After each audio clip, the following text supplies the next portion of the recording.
Peace to the gods and the goddesses. This is Brother Sakim,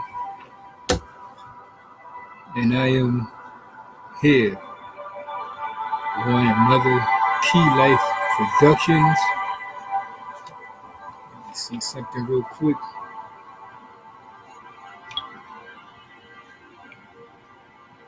Tonight, we're going to have Brother Jerome Norwood. A lot of you probably know him. He's been on Facebook dropping that knowledge for a while. And he can drop something. He can drop something, believe me. And I wasn't sure if I was on. Okay, I see. Everything's cool. I'm right there. A little bit of new age music in the background. And a lot of you seen that Brother Jerome's post. And yeah, he can bring it. And he's coming on to talk tonight about what the hell is going on. In other words, why is there so much evil in the world today? We're going to get ready to call the brother without further ado and let him do his thing. Let me turn down this here. Start to drop this music down a little bit because I don't want to get flagged. Jerome Norwood.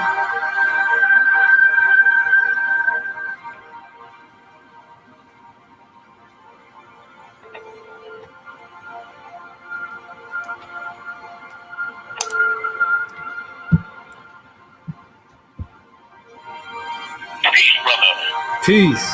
Rahul back. Right. I just had that little bit of music in the background, that meditative new age music I like to play before the show. And it was an honor and a privilege, pleasure to have you back on. I haven't been on for a while, but I'm about to get things back started after a long suspension. And tonight, our dear brother, like I said, is going to bring that knowledge. What the hell is going on in this world today? Or however he wants to put it.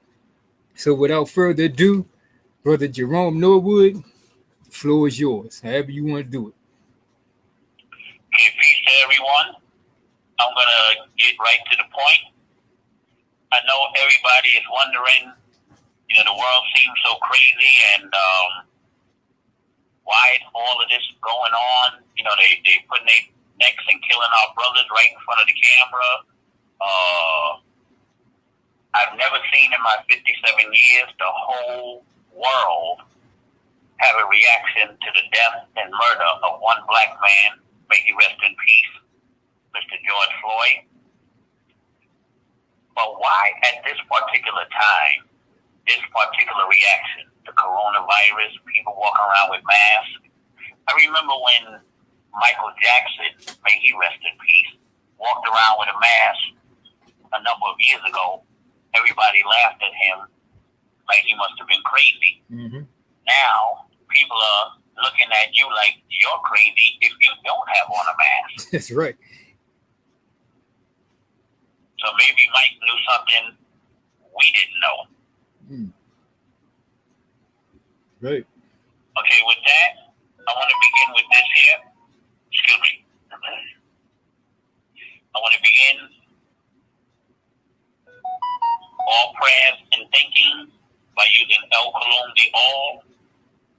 O Heavenly One, the Most High, who is sustainer of all the world, we do accept the duty you have laid on us to clean up the filth made by the West and its non-submitting fools. O my sustainer, we beseech you to keep your hand over us, to control the strings of the courses of our lives. Our sustainer, and if we do wrong, please show thy divine blessings and forgiveness on us. You are the only one that can raise us, true followers of the news bearers, and in thy name we carry on. An anthem for all.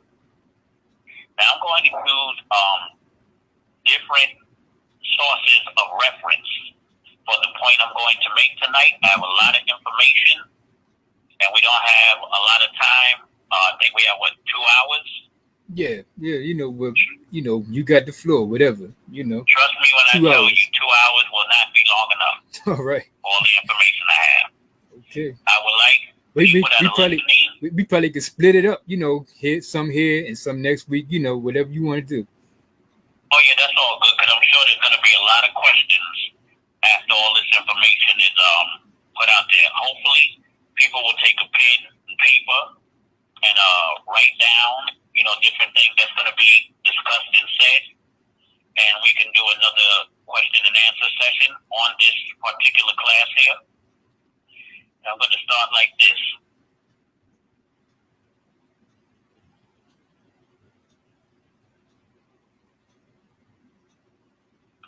And as he sat upon the Mount of Olives, the disciples came unto him privately, saying, Tell us, when shall these things be, and what shall be the sign of thy coming and the end of the world? I don't think the end of the world means the end of the planet Earth, because there are various worlds on this planet. You got the world of basketball players, the world of money makers, the world of whatever. Now, take heed that no man deceive you. So the first thing you got to look out for is men deceiving you. For many shall come in my name, saying, I am Christ, and shall deceive many. Those are your Christian fanatics saying, I'm coming in the name of Jesus, in the name of Christ, and whatever. And they shall deceive many. Because religion is a mass form of mind control. Religion is actually mind control. All of them. There's no religion that is not a form of mind control. Islam, Christianity, Judaism, Hinduism, Buddhism, all of these isms are mind control. And you shall hear of wars and rumors of wars. See that ye be not troubled, for all these things must come to pass, but the end is not yet. But nation shall rise against nation, and kingdom against kingdom. And there shall be famines, pestilence, earthquakes, diseases in diverse places. All these things are the beginning of sorrows. Then they shall deliver you up to be afflicted, and shall kill you, and you shall be hated of all nations for my name's sake. And then shall many be offended, and shall betray one another, and shall hate one another. And many false prophets shall rise, and shall deceive many. And because iniquity shall abound, the love of many shall wax cold. But he that shall endure unto the end, the same shall be saved, whatever you consider saved to be, if you can endure all of this to the end. Now, what a lot of people are wondering is about the New World Order, Big Brother, the one world government. Is it real? Is it really happening? Is this something somebody made up? You might have heard about the beast and the Antichrist. Well, I'm going to start off with this here. What is the proof that the beast is taking over all the earth? Do you have a social security number or welfare ID card with a case number on it? Then you are already on the computer's roster. You're already in his memory banks. You may remember the saying that is often coined, I've got your number. Do you remember what it means? The beast literally has got your number. All of those people who have bowed themselves before the beast by partaking in his delicacies. A large number of companies are participating in the direct deposit program. This is a computerized system of banking where funds and salary checks of each employee are transferred into their account by electronic entry. This will eliminate the carrying of cash. The advantages of that are crimes like robberies, theft, burglaries, extortion, blackmail, and under-the-table money deals will be eliminated. There will be no need for money because all business transactions will be done by a credit card. The smart cards, as they are called, are plastic money, can think and talk. The smart card contains a micro memory and a microcomputer and a silicon chip no bigger than a dime, like the coded magnetic strip of a normal card. The microchip remembers its accounts, credits, and limits. It can store encoded data on up to 180 separate accounts and can continuously compute debits, credits, and current balance for each. Inserted in a retailer's electronic reader, the card functions as a credit card that is virtually invulnerable to fraud. Plugged into the customer's home computer, and linked to its bank by phone, the card can transfer funds, pay bills, and balance a checking account. Firstly, the government will issue out a national ID for safety and convenience for buying, selling, applying for jobs, or a loan. Then they will tell you that the smart ID card is no longer beneficial to you. The government will convince you that the smart ID card is no longer beneficial and it will become a burden because you can't leave home without it, or it may be lost or stolen. The question will come, wouldn't it be easier and more convenient for them to just insert a tiny microchip in the forehead or right hand of everyone? It will all be a trick so that you can fall into the trap of getting the mark of the beast. Wake up, Nubians. This is the plan the government has for you so that they can keep up with you. The Illuminati has given approval to issue microchip ID card to every man, woman, and child throughout the world. In the Netherlands, they already have a new law which requires all citizens to carry an ID card on them. The card carries the individual's tax file number, name, address, nationality, etc. People who are not carrying the card will be arrested and put in prison. These are a few places that have issued ID cards: Britain, Australia, Mexico, Europe, and is slowly moving over to the United States. This master plan involves digital numbering where one is laser tattooed on the forehead or the back of the hand. One of their plans is to do this through healthcare. What does the New World Order have in store for you? In the October 11, 1993 AD Washington Times, it speaks of President Clinton introducing what they call the high-tech National Identification Card, which is supposed to keep track of any prescription you might need from a drugstore and how many times you visit the doctor or hospital. First of all, let me explain what the word hospital means according to the American Heritage Dictionary. Hospital, a noun, abbreviated HOSP, an institution that provides medical, surgical, or psychiatric care and treatment for the sick or injured. The word hospital in Middle English is hospice and comes from the Old French hospital, and the medieval Latin word for hospital is hospital, or Latin hospitis, meaning of a guest, from hospice, hospice guest, which stems from the word gasti, meaning stranger, guest, host, or someone who has the duties of hospitality. Thus, according to the words above, it is clear to see that the word hospital had nothing to do with going into some institution to institute to find a cure to your illness. The word hospital is a form of hospitality or being hospitable. So whoever defined hospital as being a place to go to get cured lied to you. It's just a place you can go to make you feel comfortable while you're sick and catch what everyone else in the hospital has. While they figures, numbers, equations, bills, figure out how much to charge you. The point I was trying to make was this high-tech national identification card that former President Bill Clinton was making a proposal for is all a part of the mark of the beast. First, they will institute the card, and it will become inevitable that you carry it around with you at all times. They'll put it to you like, don't leave home without it. Does that sound familiar? The government will enforce it. The plan is to instill within all Americans that if you carry this card, they will be able to crack down on things like fathers who refuse to pay child support and welfare fraud. The card will be able to replace passports, draft cards, voters registration, and social security cards. And they will be able to do all of this at the low cost of $1 per card, all the while making the world a better place, so they say. This is where the catch comes into play. Once everyone starts carrying it, they will introduce the thought of losing it, meaning if you lose it, anyone will have access to your personal and private information. Their solution to the problem will simply be to inject a microchip or national tattoo right under the skin. This microchip uses radio waves to pick up the signals and has a 10-digit alphanumerical code that identifies each person with the mark of the beast. What is so ironic is in the very last paragraph of the article in the Washington Times, it states, and I quote, once you denigrate the idea of privacy, all kinds of innovative government controls are possible. What's the key word in this sentence? Control? No, not control, denigrate. And what does it mean? It means to defame or to attack.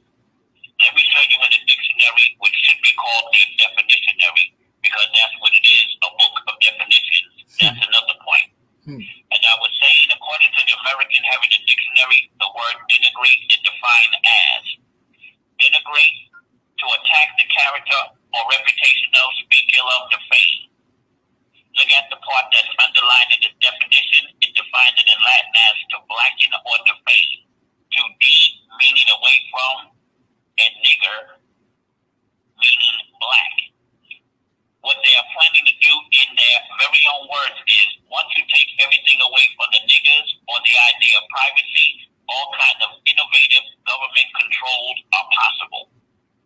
See, what a lot of people don't realize is that we're coming into a cashless society, and all of your privacy will be gone.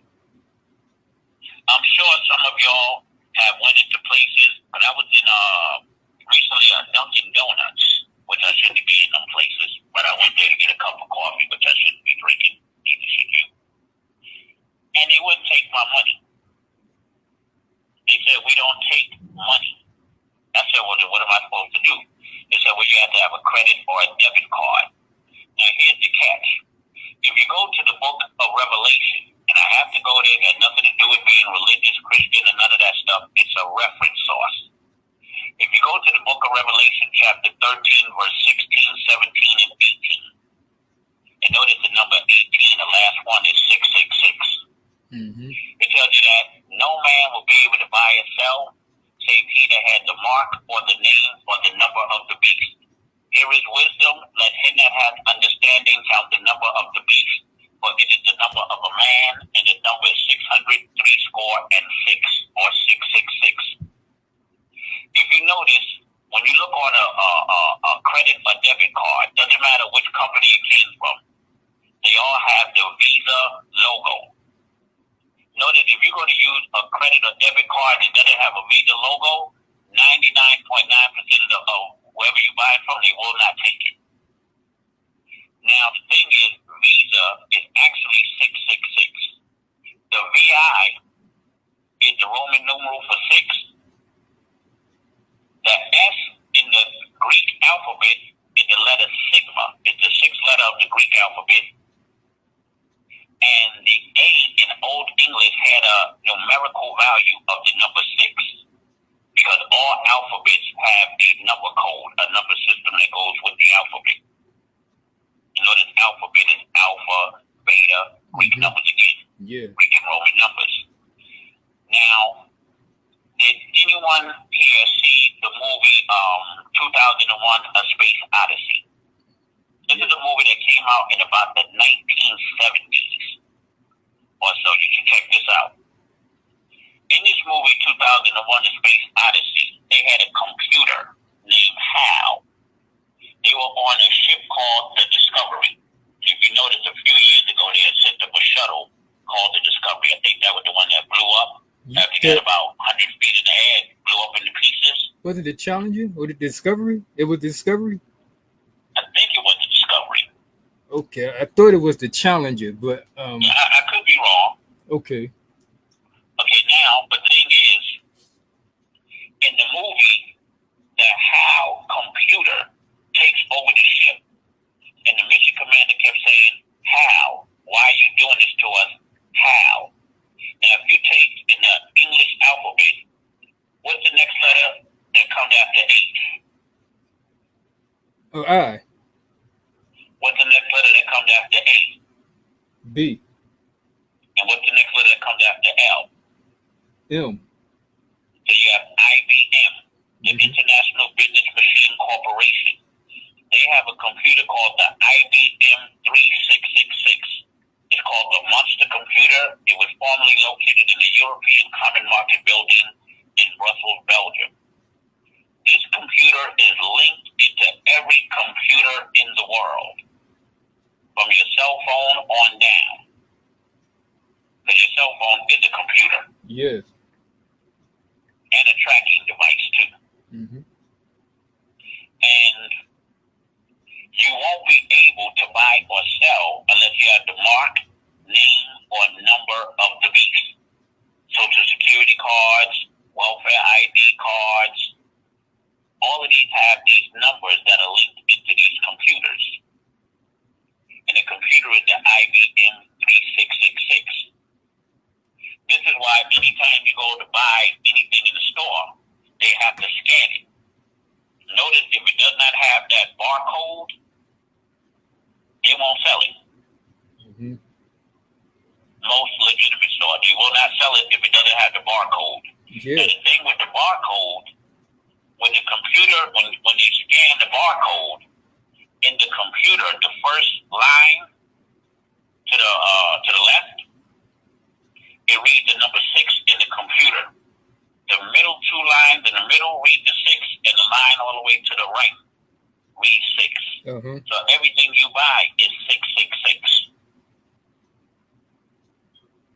Now, notice it said that there will be famine, pestilence, disease.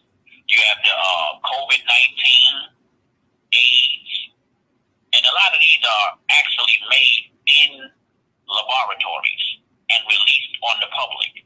That's why they call it the Center for Disease Control, because they're controlling what diseases and germs and viruses that are released to the public.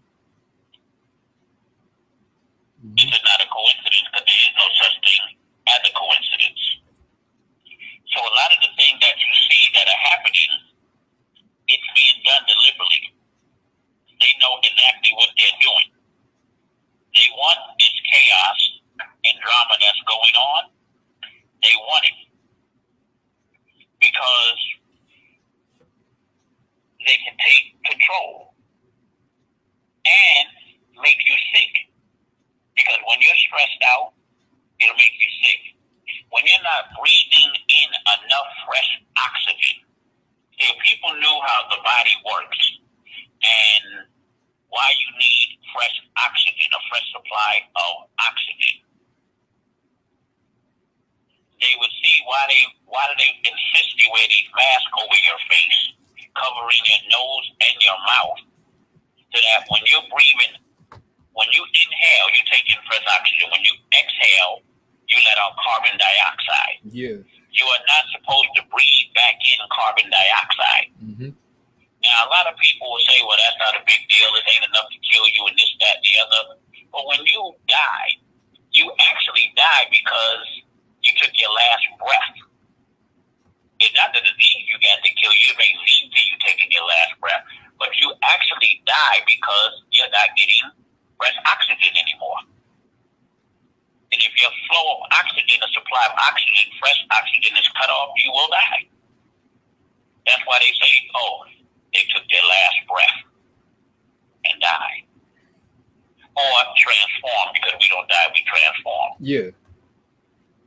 See, now what they're doing is, did anyone ever wonder how were they able to shut down the whole country? Shut every business, every store, everything, just shut it down. And send millions of people to the unemployment line just like that. Notice they closed the church, the mosque, and the synagogue. And the reverend, the imam, or the rabbi did not stand up and protest. Mm-mm. And say, well, in the name of Jesus, God, Allah, Yahweh, or whatever, we want to keep our house of worship open so we can praise our creator, or what they think is the creator. Because they get their power from the state and from the government. Yeah. This is why when you get married, like in the Christian church, they say, by the power invested in me by the state of, I pronounce you man and wife. Uh-huh. Notice they didn't say I got my power from God or Jesus or Allah. No. This is why the state was able to shut them down. Now the whole thing is, a lot of people don't know that they have, let me share this with you here. When you're dealing with this, the situation that's going on now, and you're wondering why are things like this, it's because we're coming into a new time and a new cycle. You have what they call moon cycles and sun cycles. Each one of these cycles lasts 6,000 years. Now, picture if you take a pie or a circle and you divide it into 4 equal quarters. Now, let's say 2 of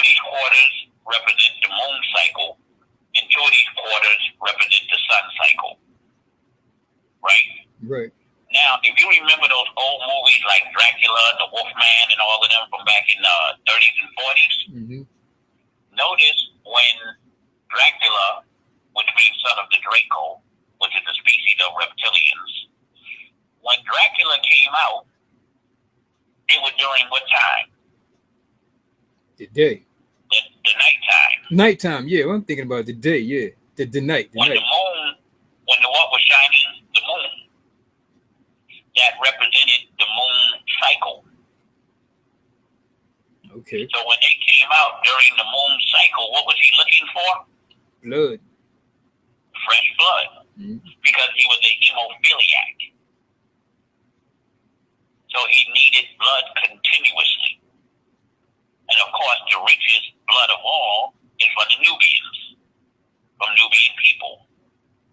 Especially if you got O positive blood, which is almost a universal blood donor type. It's either O positive or negative, but that's a blood that's mainly in Nubian people. Mm-hmm. Now, what they're doing is, when they shut the government down and shut down all of these businesses and drove everybody to the unemployment line, they actually did it because the president had declared a national emergency. And this is why FEMA moved in. And everybody was doing everything through FEMA. Because see, what you have is, I don't know how many people are familiar with this, these orders called executive orders. See, wish I could say this here. Through FEMA, the Federal Emergency Management Agency, there will be what is called takeovers.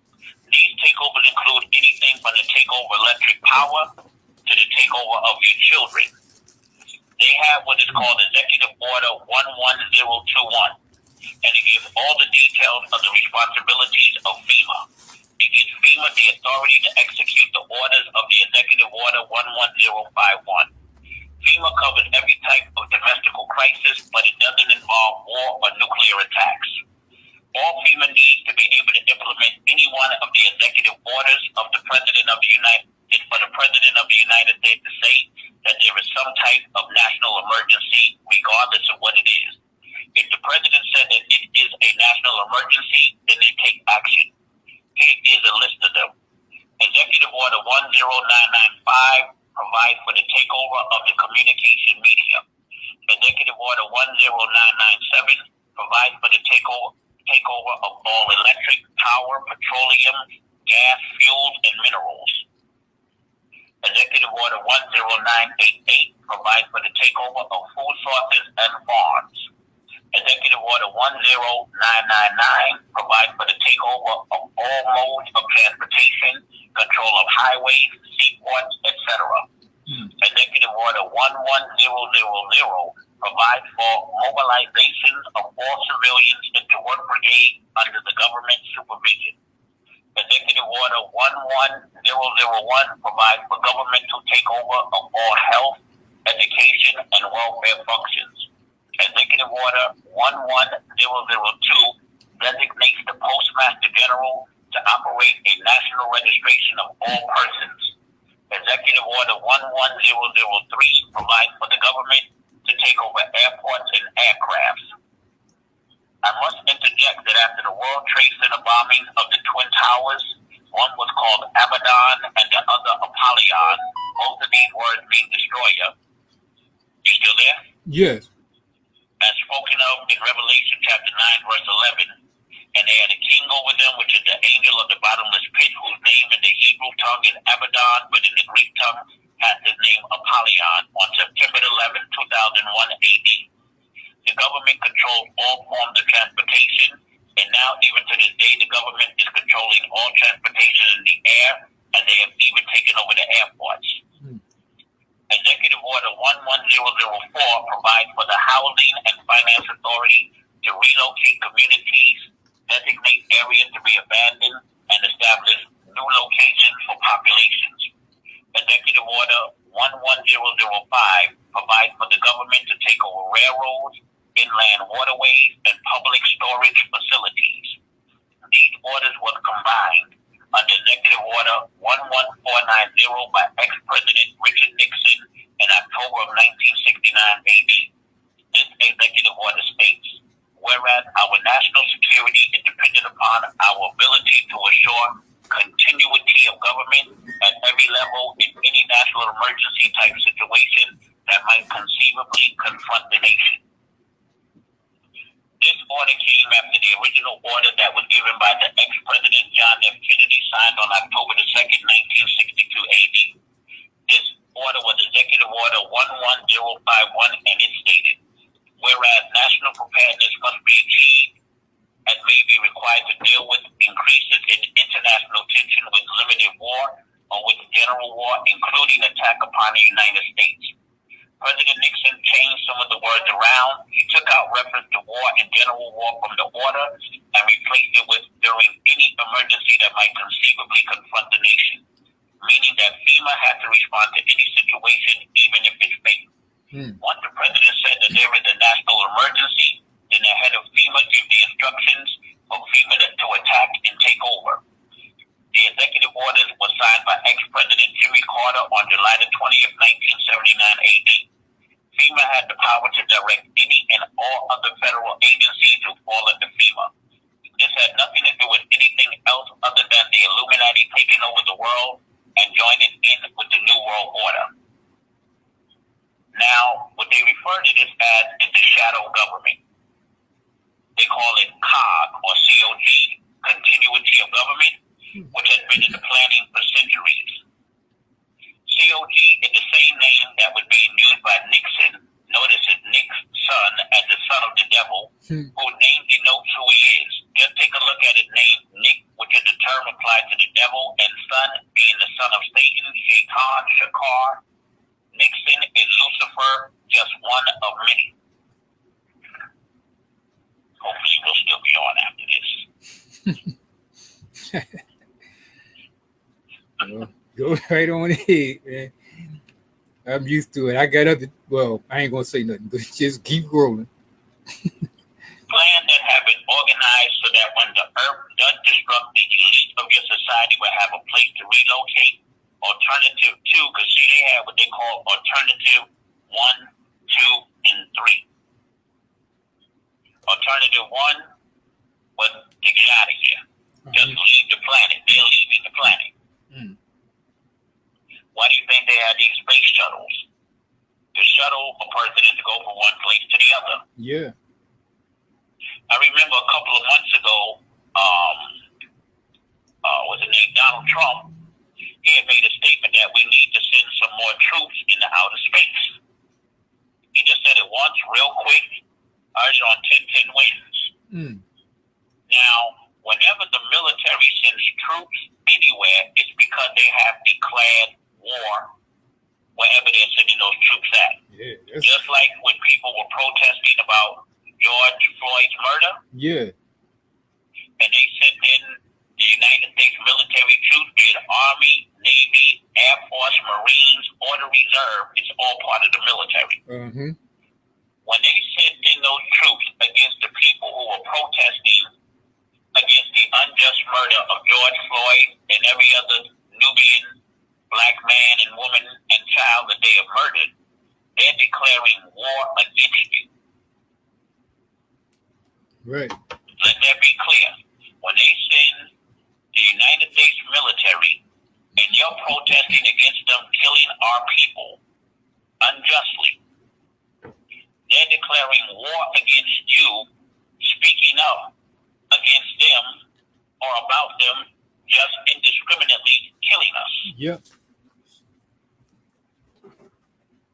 That needs to be made clear.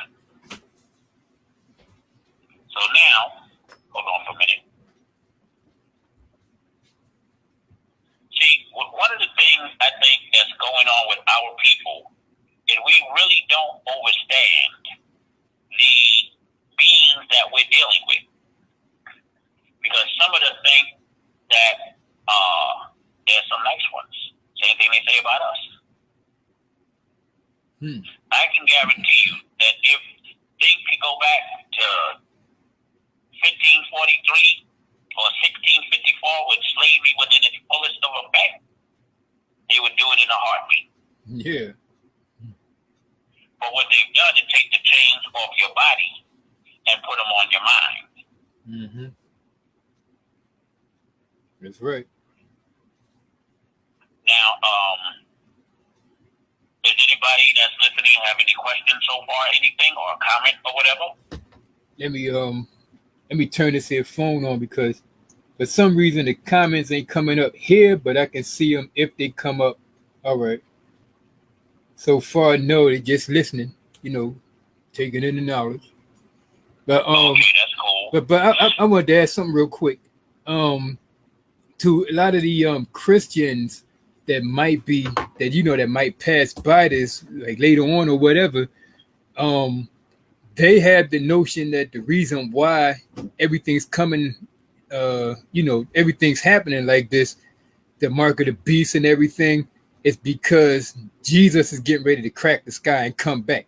So if you could go in on that a little bit, like put that in there, if you could. Okay, that's not a problem because when you read about the 666, the mark of the beast in the book of Revelation, chapter 13, verse 16, 17, and 18. Yeah. When you read Revelation chapter 1, verse 1, it clearly tells you this is the revelation of Jesus, as they say, Christ, which the Most High gave unto him, and he sent and signified it by his angel unto his prophet John. Now, their problem is their perception of how this Jesus character is supposed to come back. First, they think that this Jesus character looks like this Caucasian image. They got about 50 different ones. Yeah.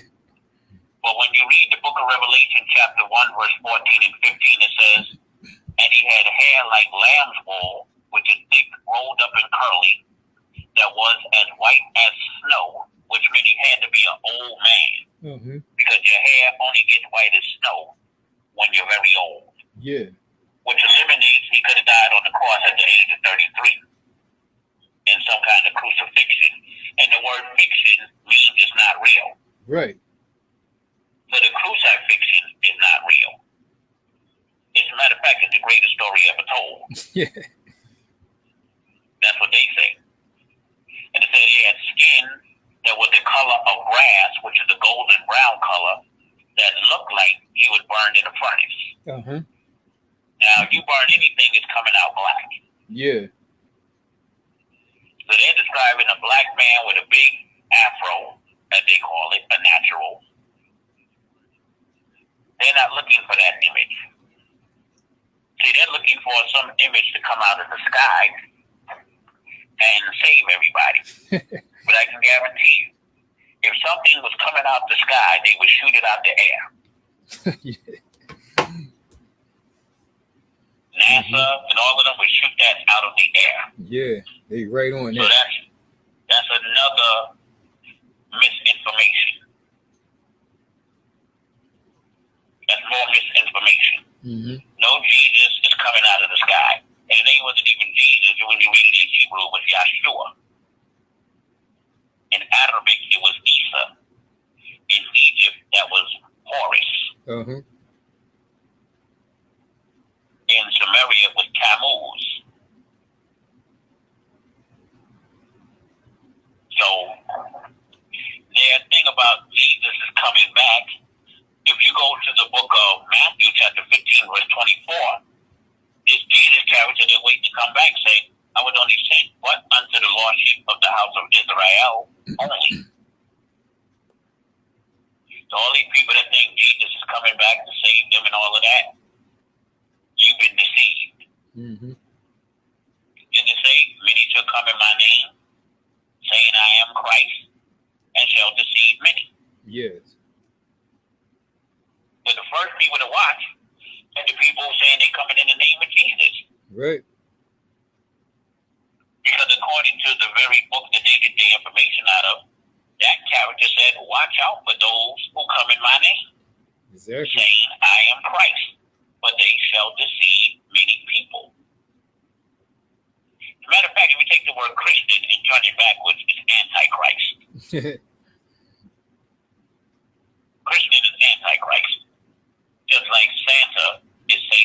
Yes. So their concept of how they think this character is coming back. One, if you've been dead for 2,000 years, you're not coming back in the same physical body because that body has deteriorated, rotted, and turned to dust. Mm-hmm. You're going to come back with the same characteristics in the same body that you died in 2,000 years ago. Right. That's a fairy tale. Yeah. See, religion itself is actually a form of mass hypnosis and mind control. Yep.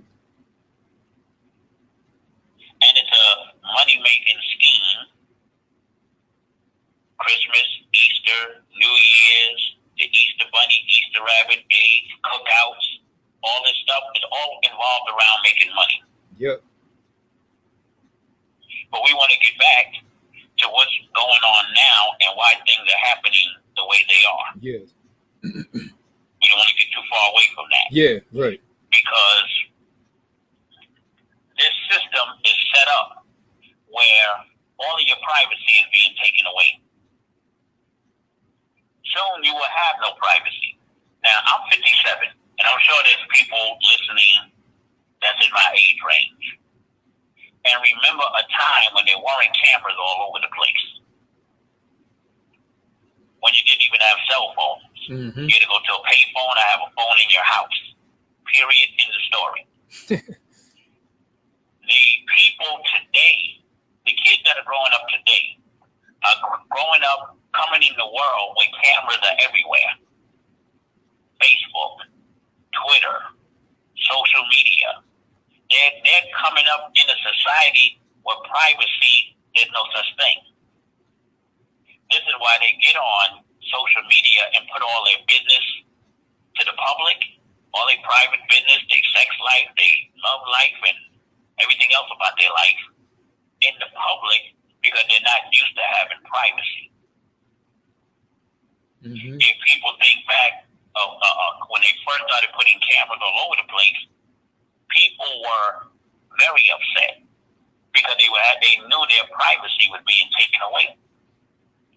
Now people have adjusted to it. Now you have children being born in a society where there is no privacy. So they're thinking this is the norm. Yeah. And there's nothing unusual about that. So they don't mind putting all their business. This is why people will see you getting beat up by the police, and instead of stopping it, we'll film it. Yeah, pull the camera out. Pull the camera out and watch you getting choked to death while they filming it. Back in the day when there wasn't all of that, people would have tried to stop them cops from killing you. Mm-hmm. It was a different time and a different era and a different mentality.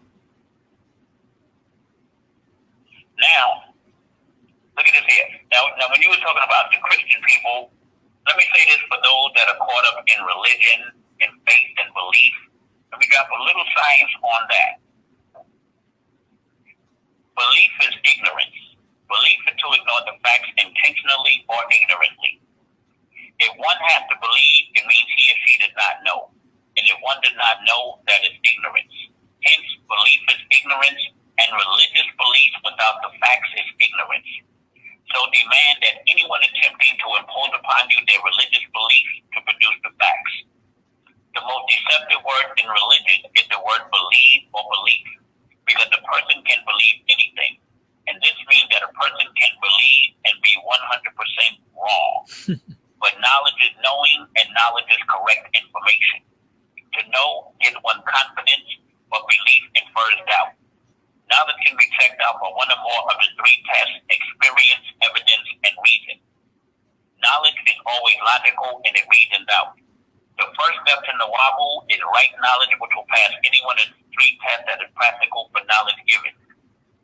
One cannot always use the experience test because the experience test is not practical for all knowledge. The evidence and reason tests are those tests which are more often practical. Nuwabu is the science of experience, evidence, and reason, because nine ether is the power of reason. Nine ether forces first visit the mind of their posterity or descendants because they know that nothing can be done right unless the mind is right.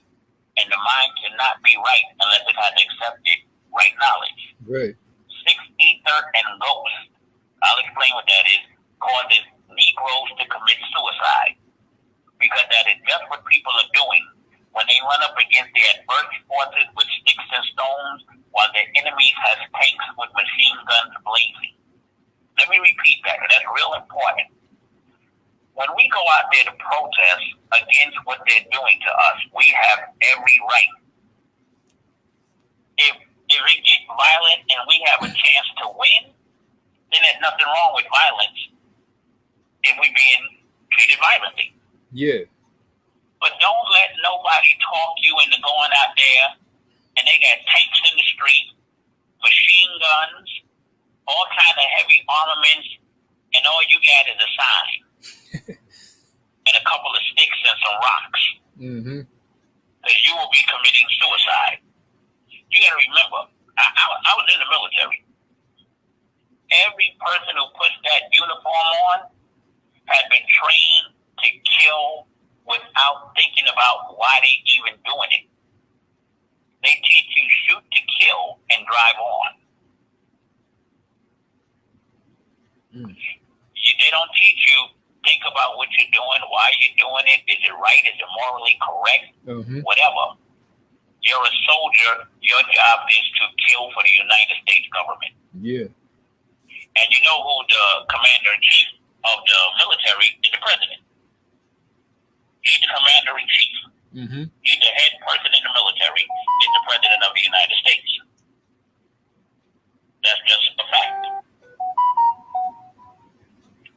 And now, so you got to be careful when you got people that are telling you to go out there, you're not armed, you're disorganized, you're acting on emotion and not logic and sound right reasoning.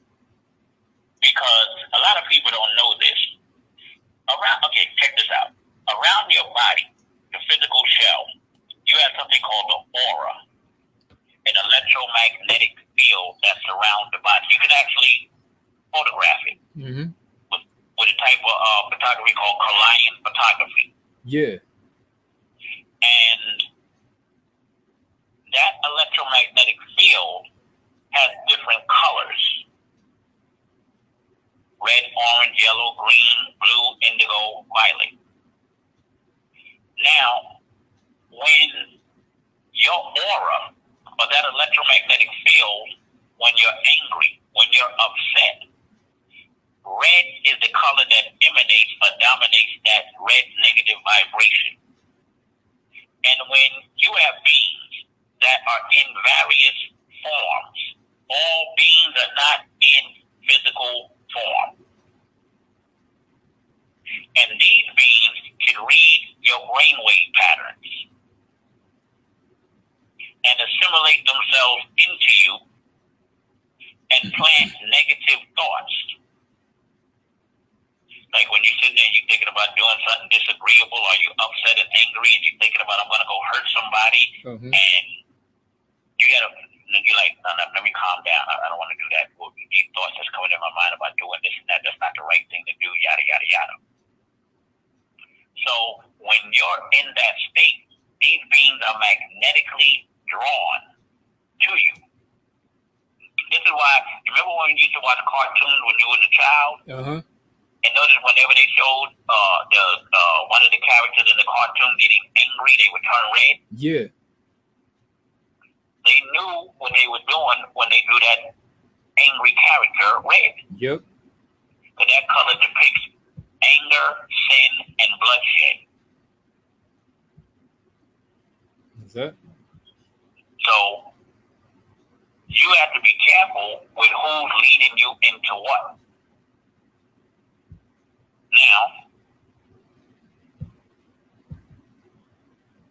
six ether and ghost activate people's mind foolishly to provoke their enemies and their helpers to shoot them down.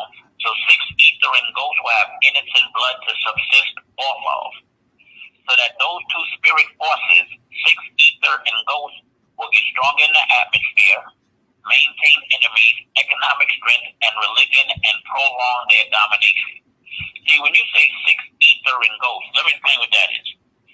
When you have what's called nine ether, let's say you took the combination of every single gas, chemical, element, formula, and everything in existence and mixed it in a big pot. That mixture would be nine ether. Because you took everything in existence, things we don't even know that exist. It's all a part of nine ether. Nothing anywhere is more powerful than nine ether, because nine ether is the original creative forces that grew everything within Kulum, within all. All is. And everything that exists within all. There's nothing outside of all. You can't add to all, because where would you get it? You can't take away from all, because where would you put it? As far as you can go. So, when you say six ether, six is the opposite of nine. When you invert the number nine, you get the number six. Yeah. That's a combination of gases with less gases in the formula, so it has a different mentality, a different nature. Then it says six ether produce ghost. The pale man, the melanin recessive man, is the physical manifestation of a ghost. And ghost brings about death. You remember what they call it? Casper? Yeah. Where he was a friendly ghost? The friendly ghost. But notice he was pale. Yeah. He didn't have melanin. He was sick. So when you lose, if you woke up tomorrow and didn't have no melanin in your skin, you'd be what? You'd be what? Pale. Yeah. You'd be ghost. Mm-hmm. You'd be mad too. I know I would. Because without the melanin, you have no protection from the ultraviolet rays of the sun. And the sun would kill you. So when you're melanin recessive, you don't have protection against the ultraviolet rays of the sun. This is one of the reasons they hate us so much. Because, see, they know who and what we are. It's us who don't know who and what we are. Mm-hmm. They know who and what we are, because that's all they do is study us. Yeah. They spend all their time in Africa digging into pyramids, digging up our ancestors' graves. Picture this.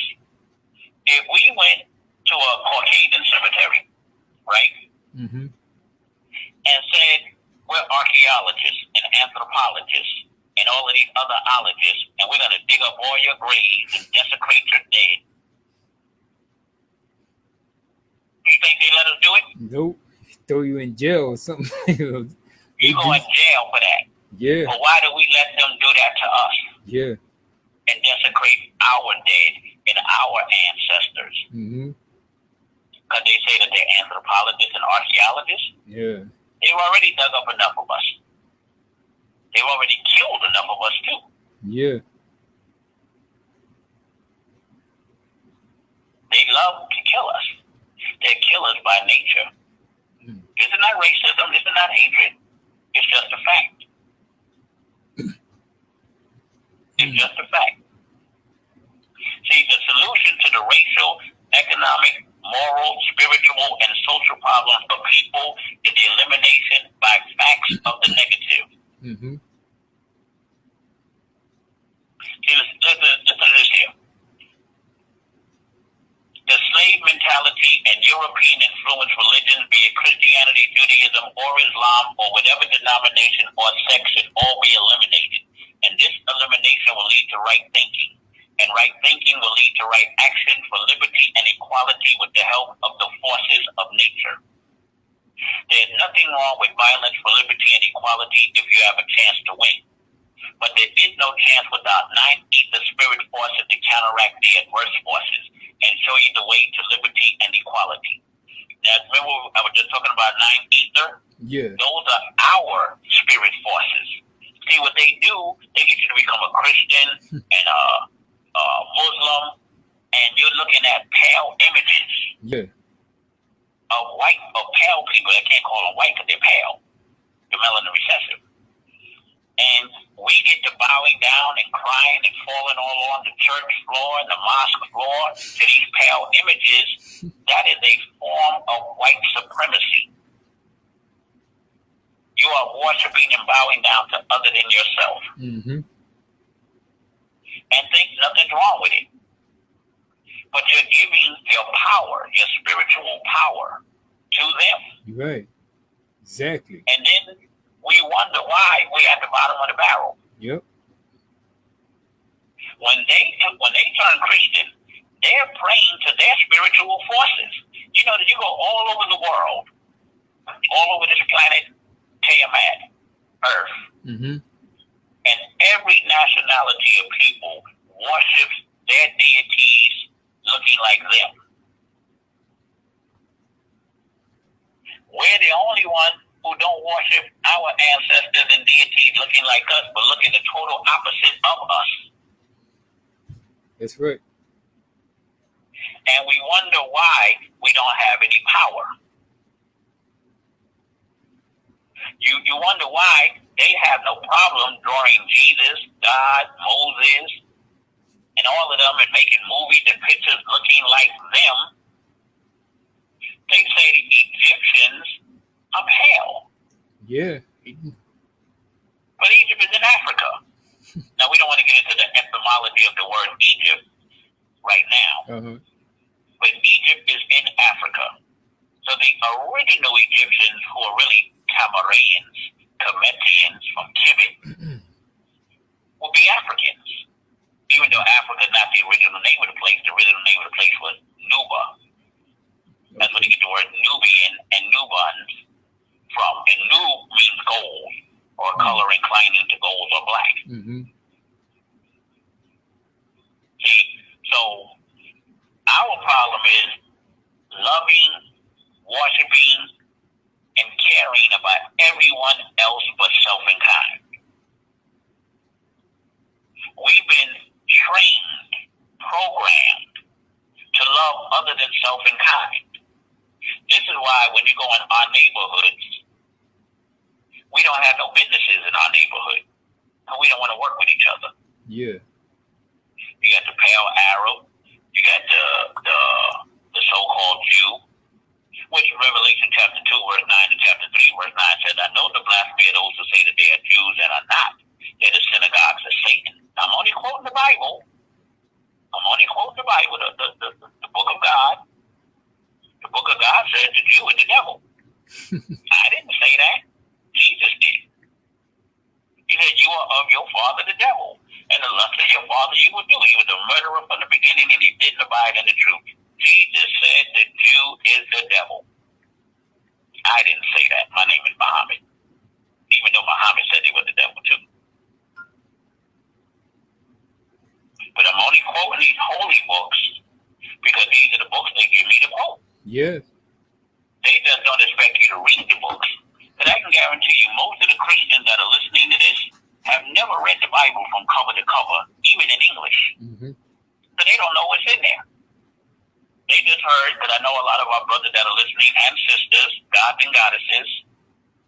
But in the book of Psalm, chapter 82, verse 6, it says, it is not written in your law, I said you are gods, and all of you are children of the Most High, so we are gods and goddesses.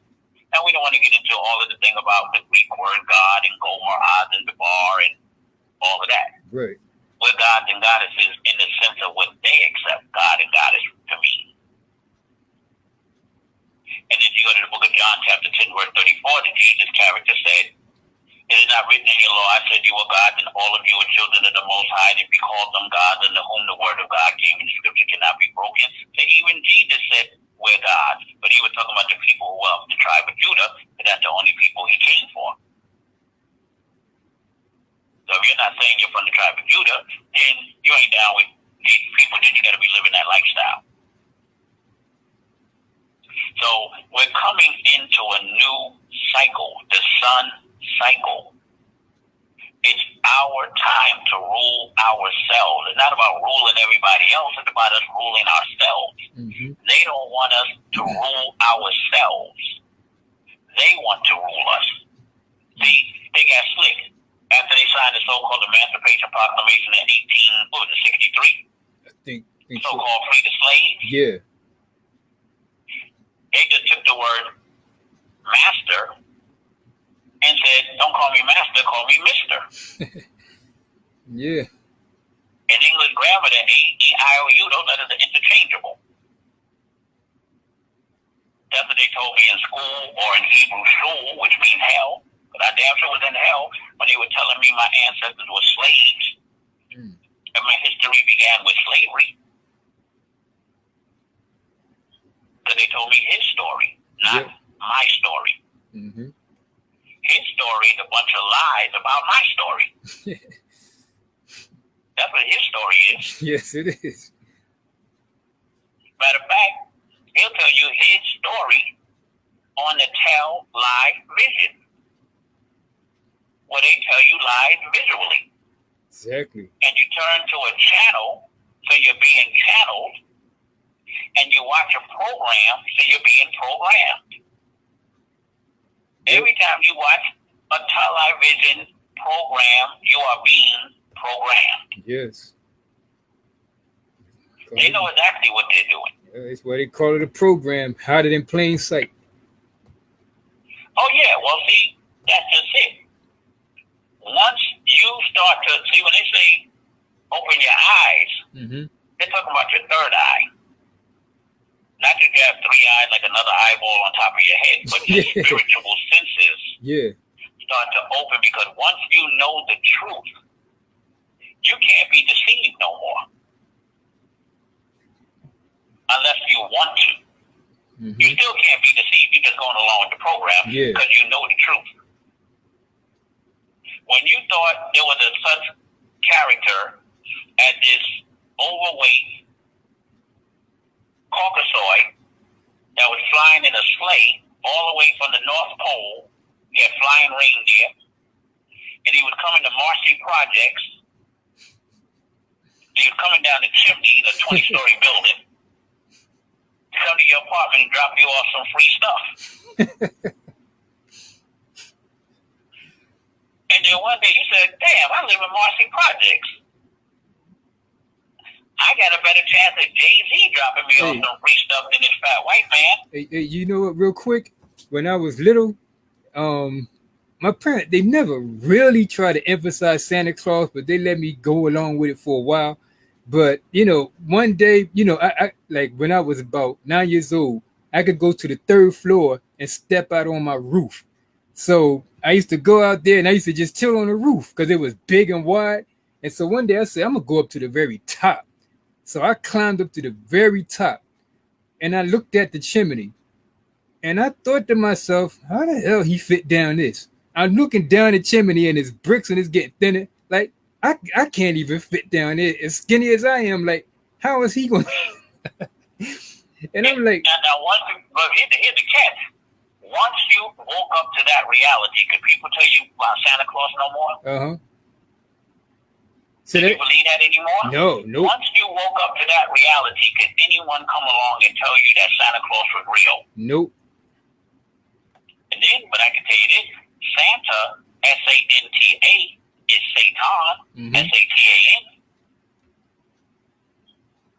Oh, there's a whole science behind the Christmas tree, the bells, and all of that stuff. Mm-hmm.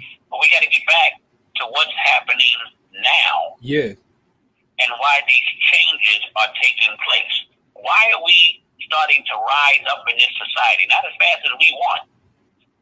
But if you look at the way we was, let's say in 1960, 1954, when Dr. King and them was marching around so that we can go to a lunch counter and that we could sit down and we can eat at a lunch counter without being called niggers, and they had signs, no niggers allowed, and this, that, and the other. Uh-huh.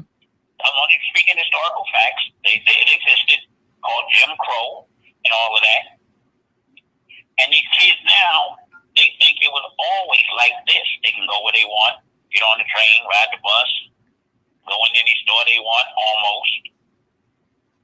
Mm-hmm. don't most of the time get discriminated against, even though they will follow you around like you're gonna steal something.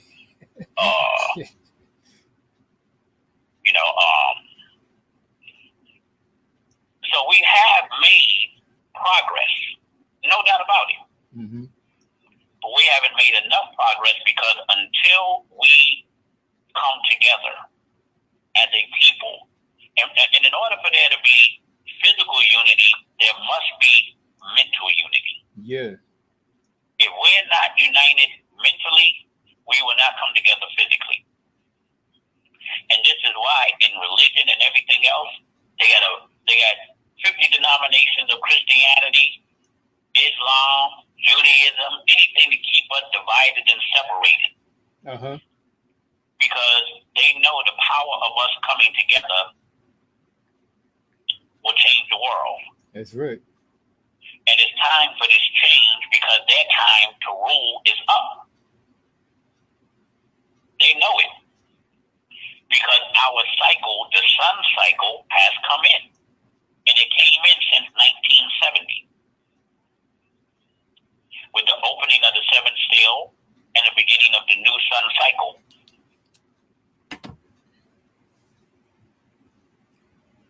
Mm-hmm. Some people say, well, the year 2000, the year 6000, and the devil's 6,000 year rule is over.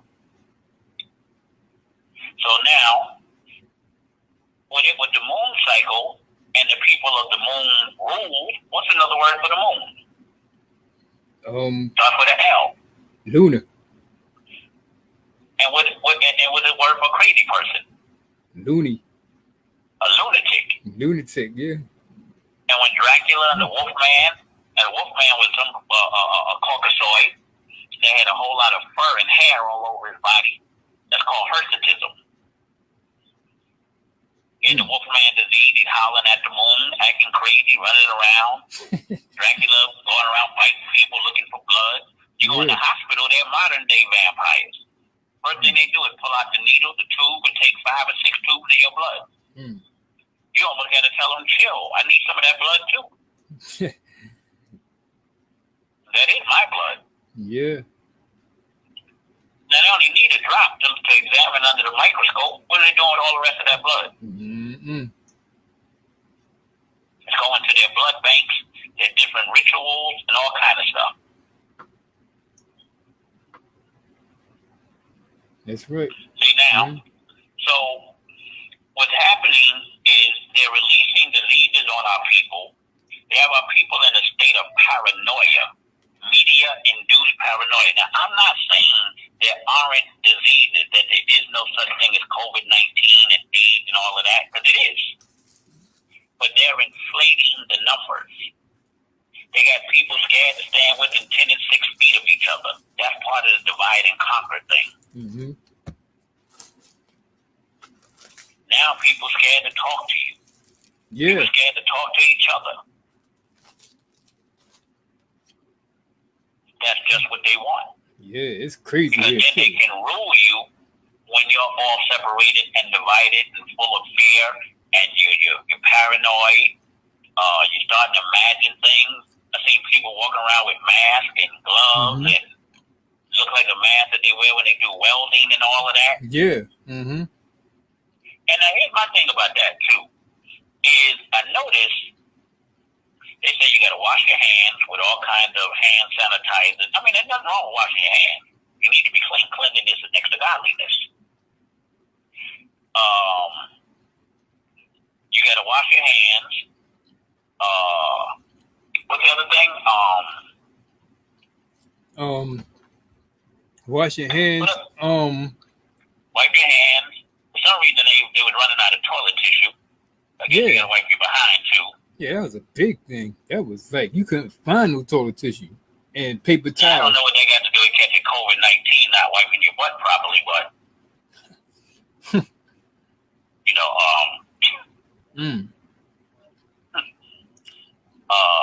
so you gotta wipe your hands, use a hand sanitizer, put the mask on, and restrict your flow of fresh oxygen. And rubber gloves.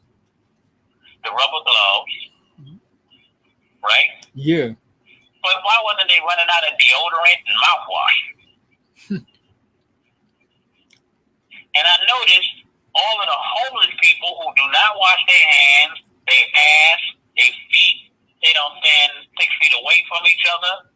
Ain't none of them dying from COVID-19. Right here in Philadelphia, down in Fairmount Park, it's homeless people that moved in and they in tents and everything. And they all up on each other with no mask. And I ain't hear nothing about. I be down there all the time just to see. I don't ever see no ambulance down there. Nobody getting carried out talking about COVID-19. I don't never see none of that.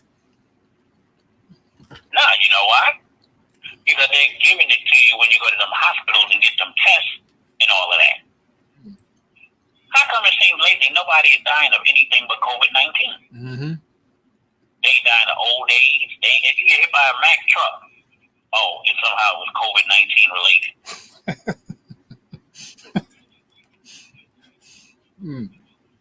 And this is not to make a joke for people who do have COVID-19 and did catch it. Right. What I'm saying is they're giving it to people on purpose. And don't tell me they will not give black people and Latino people diseases. You better think back to the Tuskegee syphilis experiments. Think what they did to the Native Americans. Yeah. They deliberately put smallpox in blankets and gave it to them. Wiped out millions of them. Or better yet, millions of us. Yeah. So we got to wake up to see what's really going on. People are talking about this election. Notice what they did, even with that. They got people so focused on, we got to get rid of Donald Trump. And we got to get, what's this other? Joe Biden. Yeah, Joe Biden. Now, what has either of them promised they're going to do to help our people? They ain't promised they're going to do nothing to help nobody. Not a damn thing. And they got so slick with what Donald Trump did. He made things so bad in this country with unemployment. They're going to give you a stimulus check and all of that. With unemployment, shutting everybody's business down. People went out of business, all kind of stuff. You had massive, damn near 2/3 of the country was unemployed. Million, 2 or 3 million people or something like that was unemployed just at the snap of a finger. Yeah. Now people who were wanting something better before COVID-19, now they happy just to get the nonsense they had. They ain't even asking for nothing better. They just begging to get back what they had, which was crap. Yeah. And we are sitting around wasting time. We don't have the time to waste. Their time is up. This is it for them. I know a lot of people listening believe they have a soul. They don't have a soul. They have a spirit. Every living thing has a spirit. Every living thing does not have a soul. When they die, it's over for them. When we die, we transform. We go on. None of our cultures ever taught that when we died, that was the end of that. That was just it. So we always had some form of judgment day, some form of after this life, how you live this life would affect you in the next state of existence. For them, it's over. That's why their concept of heaven is a bunch of materialistic crap you can get right here on earth. Wine, women, nice clothes, nice houses. You can get all that on earth if you got the money. Wine, that's for alcoholics. Women, that's for people who ain't getting none. Males who ain't getting none. Of course, I want to go to heaven and get some women. They ain't promised the women nothing. I ain't heard nothing about women being promised no muscular, nice man. So you know all of that crap was hooked up by men. Yeah. Because it's all about what men are going to get. Yeah. Man going to go to heaven and have a bunch of virgins and women serving him. Or what does it get? Black-eyed maidens and all this here laying all over the place. Maidens and all of that stuff. What do women promise? They going to be serving men even in heaven. For the rest of eternity. You get into Islam, they got 15 hells and one heaven. Now, if I'm a gambling man, I get away from Islam. Because the odds ain't too good, I'm going to heaven. Like 15 to 1. Yeah. I go to Christianity, I go to heaven, ain't no black people there. Ain't no people of color there. I heard a Hebrew Israelite say that when you get up there in the kingdom, it'd be women and the men can just snatch whatever woman they want and they don't like it. I mean, I'm like, oh my God, this is crazy. And the thing is, they say this nonsense with no proof whatsoever. Because nobody you know or I know has died, been officially declared dead by the coroner, and came back and said there's a heaven or a hell. My brother I'm sorry. My brother Pimpanzi was just saying that. He was just on that. Like ain't nobody been there and came back just to give any kind of proof or nothing. Because they made it up. Yep. See, you got to figure back in the day in the 1400s and 1,400, 6,000 years, 10,000 years ago, to tell you heaven was in the clouds was cool because we ain't had no airplanes. Or at least they didn't have no airplanes.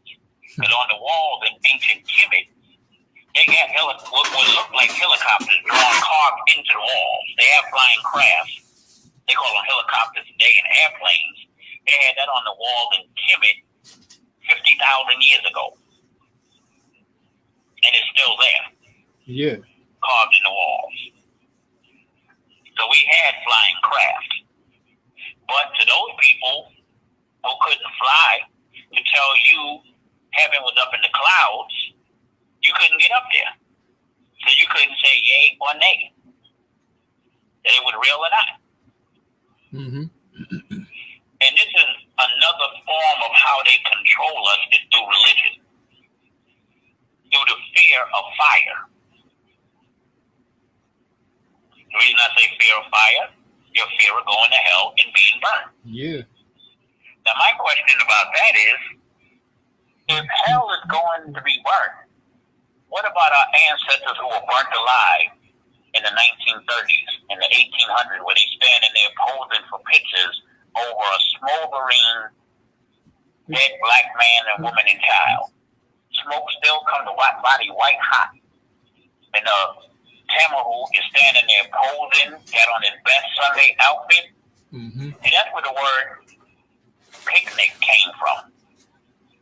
It came from pick a nigga. They would pick which nigga they were going to set on fire and burn or hang. And they would advertise it in church. Yeah. You know, next Sunday we're going to burn Uncle Tom and Aunt Jemima. Come see. They put on their best clothes, they bring their children, and they actually got a thrill out of watching us burn to death. Because you know what it is? The fear. The adrenaline. That fear that we emanate, they live off that fear. And I was telling somebody too. They even because put it. Vampires. They even put it in the newspapers. In the newspaper ahead of time. And then whatever president was in there ain't sent nobody out to stop it. No, because he ain't not going to stop it because they can relate to it. You got to remember, the Tamahu is a killer by nature. It's in his nature to kill. They're the only ones who hunt, and they're not hunting for food. Their urge to kill is so powerful, they had to create something called the hunting season. Where it's just a time of the year, they just got the urge to kill so bad, they had to create a season and make it a law and lawful for them to just go out and kill innocent animals. But if while they're hunting down this innocent animal, and the innocent animal kills them, the world did something wrong, and they want to kill an animal. Right. What's Huh? I'm like, what's up with that? And they want to kill innocent animals, and we don't see what's going on because we're coming into a new cycle. And here, I'm gonna share something here. Right? Now, may I share this here? Yeah, go ahead. Now, being that for the people that are listening, being that we're coming into this new cycle, it's also a new time of awareness. That's why they refer to this as the information age. Fiber octave computers, satellite dishes that can see all over the world and hear all over the world and such. Now, before I get into this, if people remember when they had the old clocks, they used to go tick tock, tick tock. In between the tick and the tock, there was a space of time that they didn't count. If you go to a clock, what's the shortest amount of time on the clock? Second. What happened to the first? Should it be first, second, third? Mm-hmm. So they already got you thrown off of what time it is because they know certain things happen in the universes and galaxies at certain times.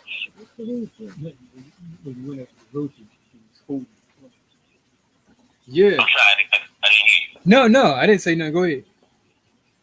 So if they can throw off your perception of time, you won't be prepared for certain events that are happening in this galaxy, the Milky Way galaxy, in this time, the year 6020, which they say the year 2000. And how did they come up with the year 2000 when they found the bones of Lucy in Hadari, Ethiopia, and say that these bones are about 4.5 million years old? How are we only in the year 2020 and humans been on the planet for millions of years? Right. The Pale Man has people so brainwashed, which is really not a bad thing, but we'll say brainwashed for now. I know what you that they actually think he had the power to leap a year, save a little daylight, put the time forward, put the time backwards. He has Central Time, Mountain Time, Pacific Time, Eastern Standard Time, Daylight Saving Time. You don't know what time it is. And he has you actually thinking he controls time itself. Mm-hmm. But the very books that you read, the Bibles and stuff, said that God or Allah or Jehovah, whatever name you want to say, created the sun and the stars, which is the sun. All stars are suns, to control time. God didn't know what the sun was. Now, some people think the star and the sun is different. Yeah, exactly. All stars are suns. Yeah, they explain it. Bigger than this sun. But this sun is classified as a yellow dwarf, so it ain't that big. No. Now, the reason why this is important to realize what time it is and why things are happening the way they are is this here. Now, check this out. Enocyte will soon learn that his life system is not directly dependent upon the solar magnetic field to regenerate their biological rhythms. A new source of light is now reaching our solar system and interpenetrating Earth's magnetic field, altering the biological rhythms. Its color is the emerald green light, contrary to the amber red light. This is forcing the species to leave behind its old time cellular perception on the physical, emotional, mental, and spiritual levels. Now, this is important because notice it said that this new solar green light, these changes in the Earth's magnetic field are altering your biological rhythms and your perception on the physical, mental, spiritual, and emotional levels. Meaning, you don't see things the way you used to about religion, about spirituality, about the realities of life. Now,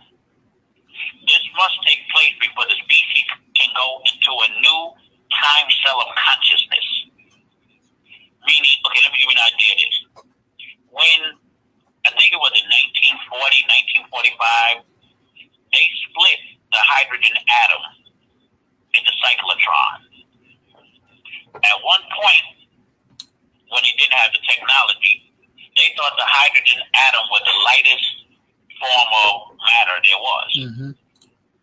Until they split the hydrogen atom in the cyclotron. They found out that wasn't the end of matter, but they couldn't measure it with any scales and stuff that they had. So the scientists referred to this as antimatter. Quarks, biaps, zeolites. So what they actually did is they proved the existence of the spiritual world. But because they wasn't religious, spiritual people, they didn't call it the spiritual world. They called it antimatter. Now, for the spiritual people who've been sitting around talking about spirits and ghosts and angels and non-physical beings, because they would have said, well, if that's the spiritual world, can I contact it? Can it help me? Can I reach it? And you know what the answer is? Yes. The answer is yes. Because they do exist. See, the physical plane that we're on is the lowest and slowest vibration there is. Think about this. If you have a radio, you got AM and FM, right? AM is amplitude modulation and FM is frequency modulation. Now, when you cut your radio off, the sounds that the radio pick up, are they still there or not? Nope. Yes, they are. Yeah, they are still there. They just can't connect because the frequency is not you didn't turn it on so that the frequency could connect. Right. Now why can't you hear those frequencies? Because we're not on that frequency. Right. So think, if there are entities and forces that exist in different frequencies which can be measured with equipment and such, terahertz, megahertz, microwaves, ultraviolet rays, gamma rays, X-rays, then there are entities that exist that you can't communicate with because you're not on the right frequency. It's not that they're not there, it's that you're not on the right frequency. You can transmit as well as receive, but you got to be on the right tone or vibration. So what's happening is we're getting these changes that are taking place through the galaxies and the universes, and these changes are forcing the species to have to change or become extinct. Take, for instance, when we were growing in our mother's womb, stomach. At one point, we looked like a tadpole, a sperm. We were the little fish, and as we were taught in right knowledge, 777,777,777 healthy sperm ejaculated from the male into the woman's body. And out of all of those 777,777,777 sperms, only one, maybe two, survived the journey. The rest, the woman's body killed off because her body saw those sperm as a foreign invader. And her immune system attacked the sperm and killed it. Only the healthiest survived. That's where you get the term of survival of the fittest. So that's how bad you wanted to get here. You beat out all your brothers and sisters, 777 million of them, to get here. Right? Now, as you grew in your mother's stomach, you was in a sack of liquid. How were you breathing? Gills. In that sack of liquid. You had gills. You was in water. Notice when the woman goes into labor, she said, what? My water broke. You see this water come spilling out of her. As a matter of fact, they call it amniotic fluid. Yeah. You're in the amniotic sac. Now, once you reach a certain stage and you went from a reptilian to a gray to a human, once you reach the human your gills changed into lungs in that 9-month period, you couldn't stay in that water environment no more because you didn't have gills to extract the oxygen from the liquid. So you had to come into this environment, otherwise you would have drowned because you couldn't extract no oxygen from that liquid, from that water, which is hydrogen and oxygen. So you had to come into this environment. Now we're still in water. It's just not massive water, but we're still in water. Your body is 3/4 water. Every 23 hours, 56 minutes, and 6 seconds, you got to get back in the water. You may call it a bath or a shower, but you got to get back in water. You have to drink water all day, or you'll dehydrate. Matter of fact, most of the planet is water. Yeah. It should be called the planet water instead of the planet Earth. Because 3/4 of the planet is water. So now, because of this change that's taking place, those who cannot adapt and change along with this change will become extinct. They're going to die off with the Tamahu and the rest of this system, because a new system is coming in. The Jesus character said, "Thy kingdom come, thy will be done on earth as it is in heaven." Now, when you look at the word heaven in the Greek, you get the word Orinos. Orinos translates into English as Orion. Orion is the galaxy. You know the movie makers call Orion Pictures? Yeah. You ever know that whenever they show you the beginning of the film, you see a bunch of stars real quick? Yep. And the word Orion, that's a galaxy. That's the 16th galaxy. We're in the 18th galaxy, the Milky Way. The 19th galaxy is Ilium, where the Riskians come from, the Anunnaki, the Nitiaru. So now, this is forcing the species to leave behind its old time cellular perception on the physical, emotional, mental, and spiritual levels. This must take place before the species can go into a new time cellular consciousness, meaning you got to leave all your old perceptions and thoughts and all of that behind in order to grasp new information, a new level of information. As the arcs of light begin to change, a different life force is beginning to work with the electromagnetic forces. This is causing the magnetic fields of the brain cavity to be sufficiently raised to a higher mental frequency. This is why we can deal with all of this new technology that's coming up. Because our brain levels, the frequency is increasing. We're becoming more intelligent. We're becoming more spiritual than physical. We're raising on a higher mental, spiritual, and emotional frequency. Notice it says a frequency, a channel, allowing enocytes to receive whole light beams upon the reinsertion of the barothoric gland and the reactivation of the supreme melanin. Now, some people might not believe this, but that's on them. We used to have a gland in the hippocampus area of the cerebellum region of our brain, a pea-sized gland that was called the barothoric gland. This gland gave us access to 4 higher senses of psychometry, intuition, telepathy, and clairvoyance. Psychometry was what they call object reading, where I can pick something up that belongs to you and hold it in my hand and get mental and spiritual impressions about you, because that's the object that was connected to you, so your aura is in it because it's yours.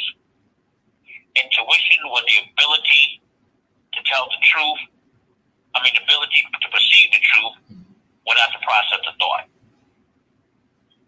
Telepathy was the ability to communicate from mind to mind without words or wires.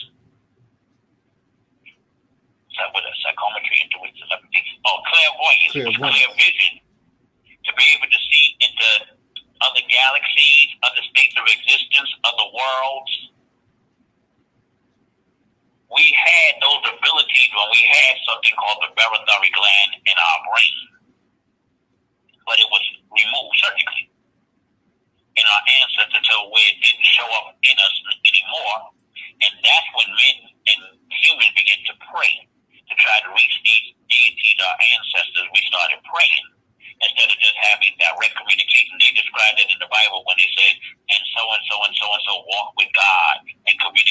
directly with the Elohims and such. That's where that came from. Now, it has previously been thought that the light forces of the Earth's magnetic field control the rhythms of life of all biological species, and living cells need only the light of our own portion of the electromagnetic spectrum to survive. Xenocytes will have the brain of an electromagnetic computer and will be forced to adapt to an enlarged electromagnetic spectrum. The new electromagnetic frequency is an astrobiological threshold by itself. Your sun, by virtue of being a variable star, will be seen as having great limitations for future evolutions. This will be seen by a visible exchange of the solar polarity fields and by the magnetic mapping of inner solar magnetic lines rotating faster than the surface of the sun. These changes will also affect the rotation of Anshar Saturn. This will be seen as a periodic effect which will be noted in the activity of the bands of Saturn called its rings. These changes are the result of new biological light control being introduced by the new administrative order in conjunction with the Council of Nine Ether. These changes are necessary to prepare our mortal evolution to overlap with whole light beams of advanced creation in the evoluting of new astral mutations. Now, let me explain that. These changes are necessary to prepare our mortal evolution to overlap with whole light beings, meaning we will be communicating with etheric beings of pure energy, but we have to be raised to a higher frequency, a higher vibration. See, this is why there's an intent on drugging the Nuwaubian community. Bad food, bad diet, all kind of drug, crack, coke, marijuana. They say it's legal. Coke 45, angel dust. Turn your brain into dust. Mm-hmm. Crack your head open with crack. Everything. And they're making it legal. Now they're saying you can smoke marijuana legally. You can do this legally. Because they want you to destroy yourself and to destroy your melanin so that you have what they call toxic melanin. And when you see a Nubian person that has toxic melanin, look at any drunk or alcoholic or drug addict that's a Nubian person, a melanated, look how crazy they act. Because their melanin is toxic. Now notice this, if you take a Tamil, they can consume much more drugs and alcohol than we can before they get what they call high. Because it's not the amount of liquor, it's the ether in the liquor. Like when they give you a breathalyzer test, they're testing the ether that's in the gases that's coming out your body.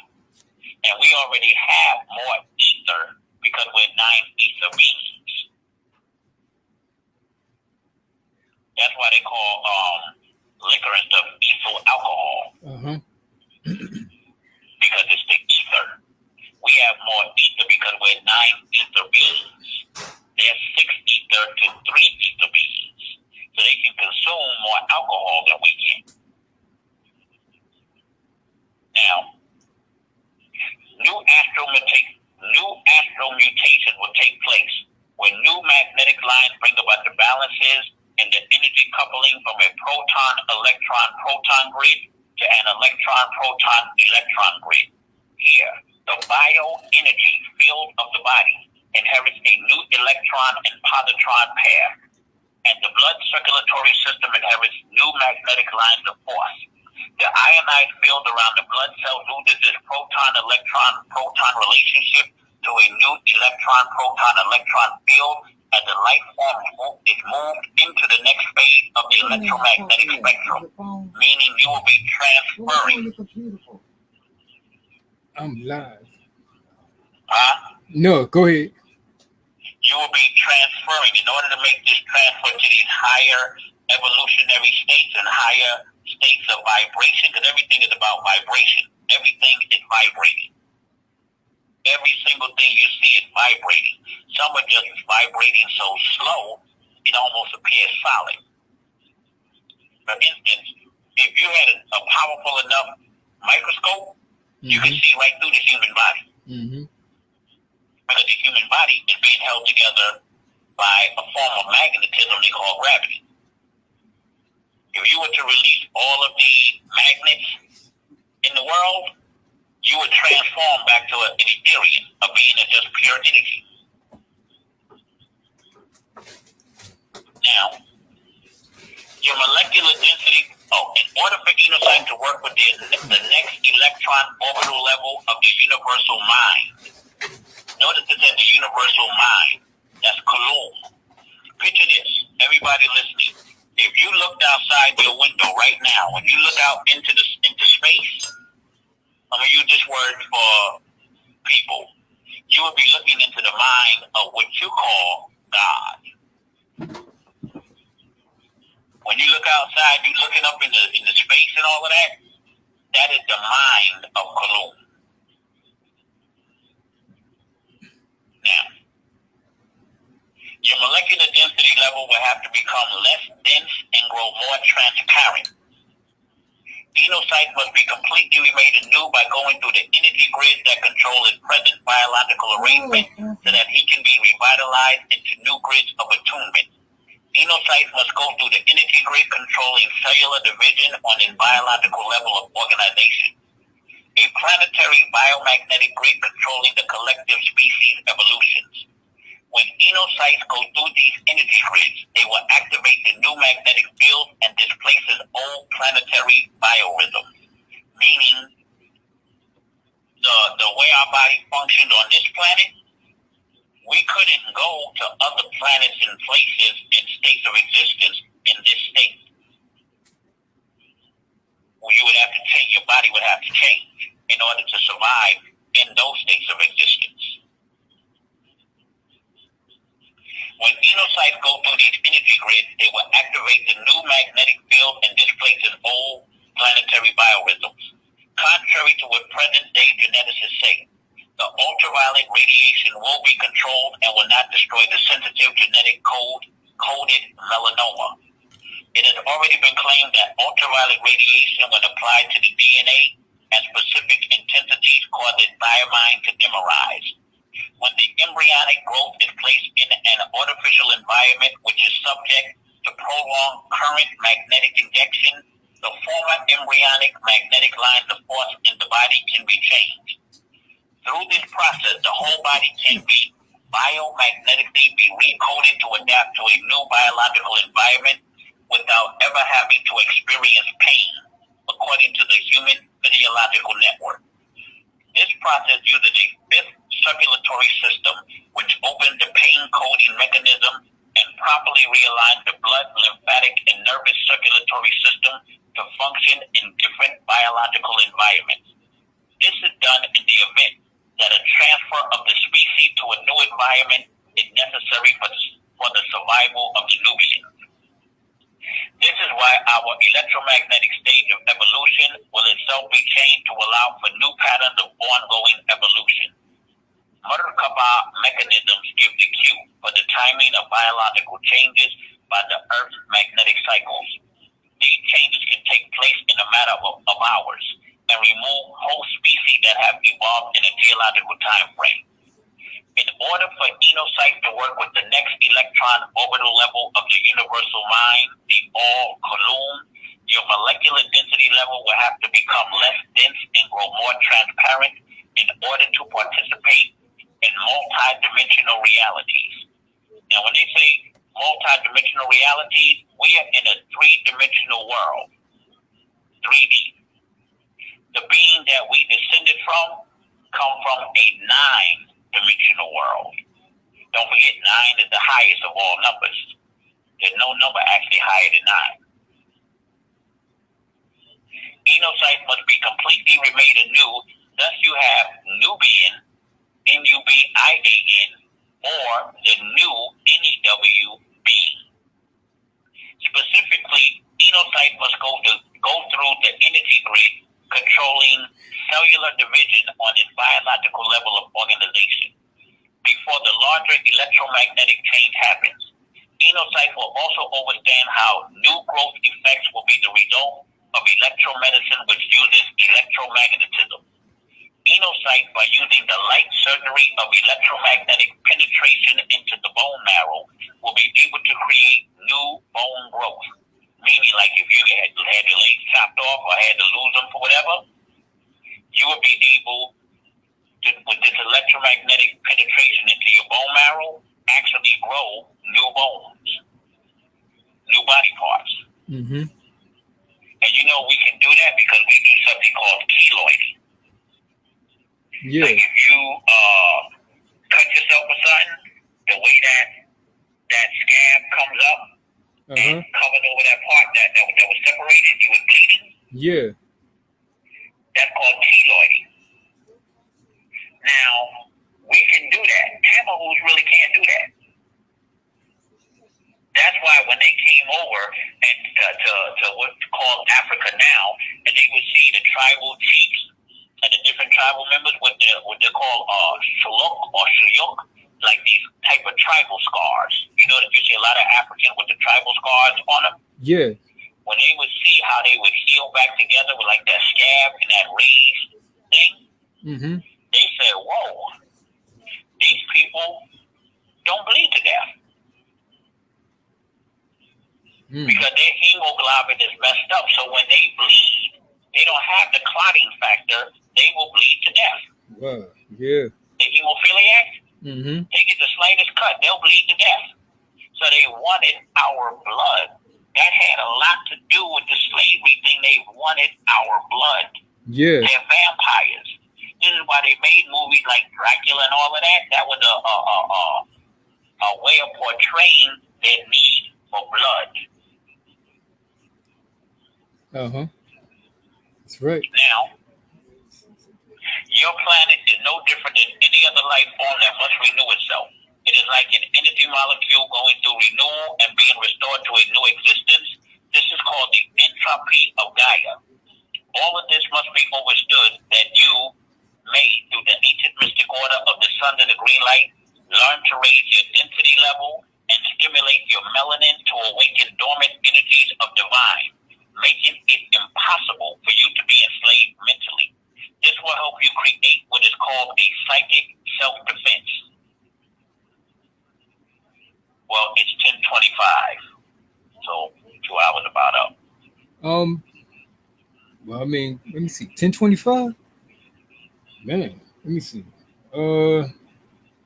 What do you want to do? You want to go to 11 or what? Or do you want to end it? Or if some people, I'll put it this way. If some people want to ask some questions about what's been discussed or have a comment or whatever. Well, we had some comments in, and you know, people are liking what they're hearing. I'm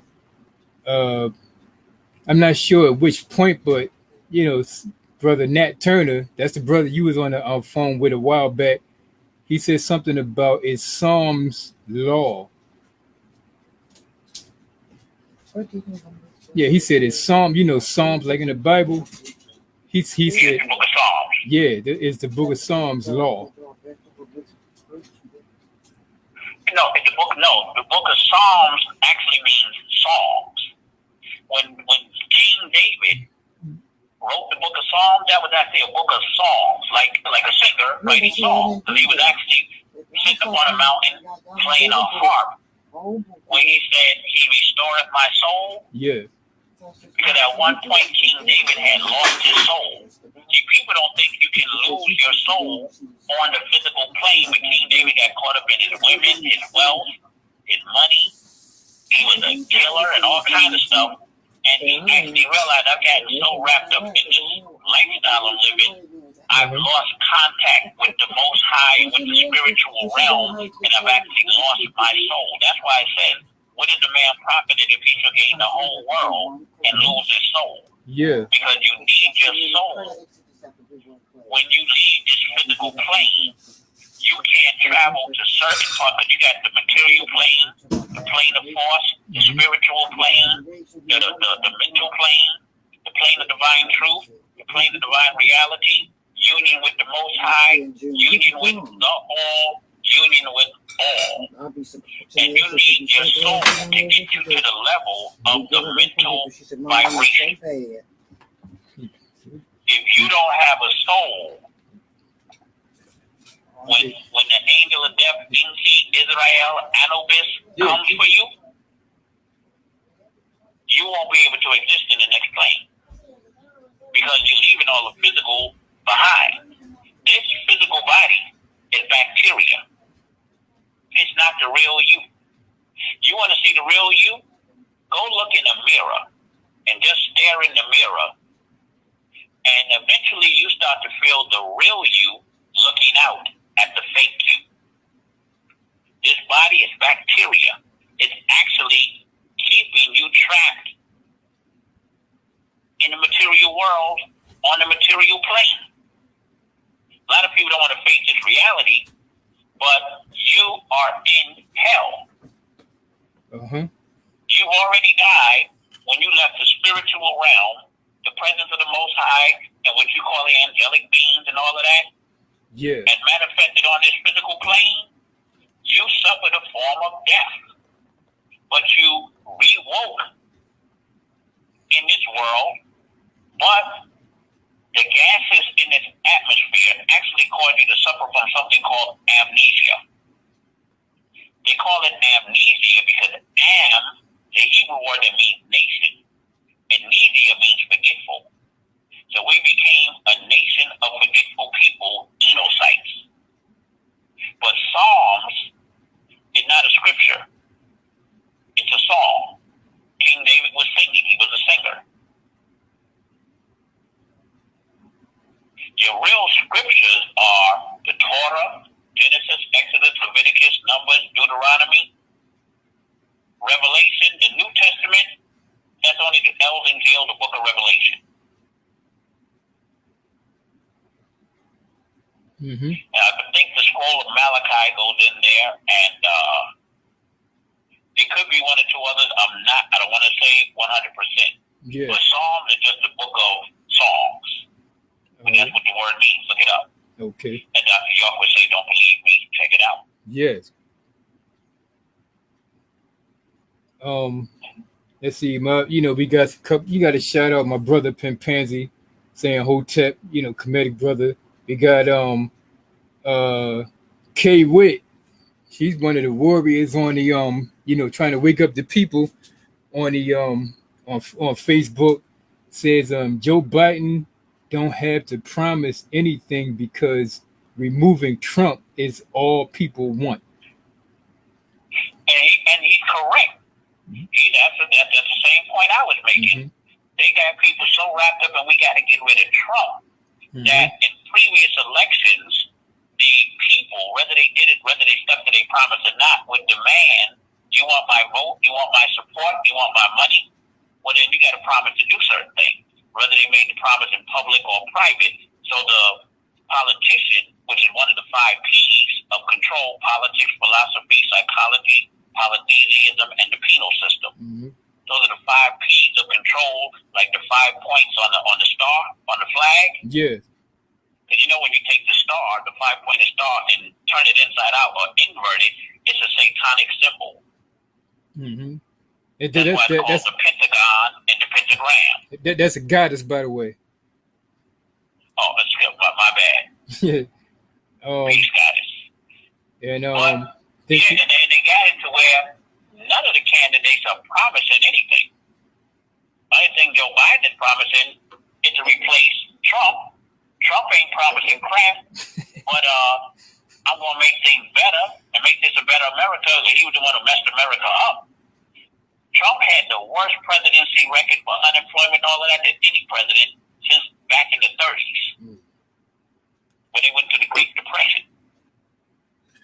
This was a Great Depression. They just didn't use that word. You come outside, the place looked like a ghost town. I'm in New York City. This place looked like a ghost town. Yeah, I heard. It looked like somebody dropped a bomb here. There wasn't but a few people left. And then everybody's so paranoid they was going to catch something. And they're like, hey, now we got it. We could scare them to death by telling them they're going to catch a germ. Yep. We told them it was AIDS because it came through sex. People wasn't really that scared. Now we got them thinking somebody could just breathe on you and you can catch something.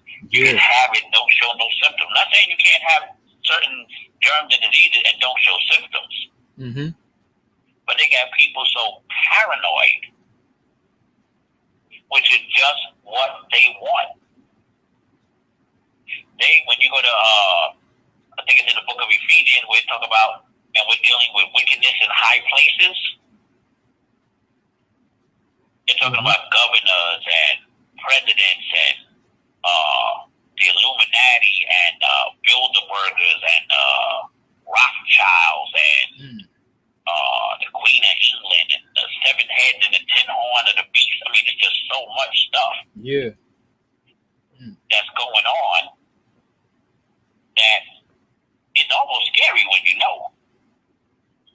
Because you walk around and look at people and you're like, wow, these people don't have a clue to what's going on.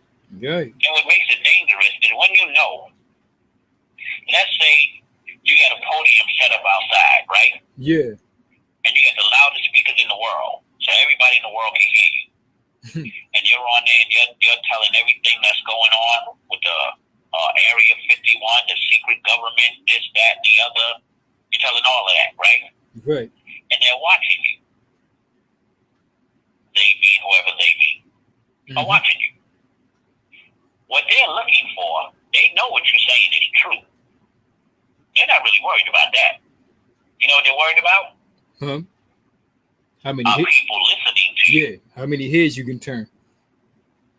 Because once they see people are listening to you and you woke them up out of that hypnotic trance that they're in, that Dr. Malachi Diop called the spell of King Lu, the spell of Leviathan, Levi meaning law and Adan meaning sin,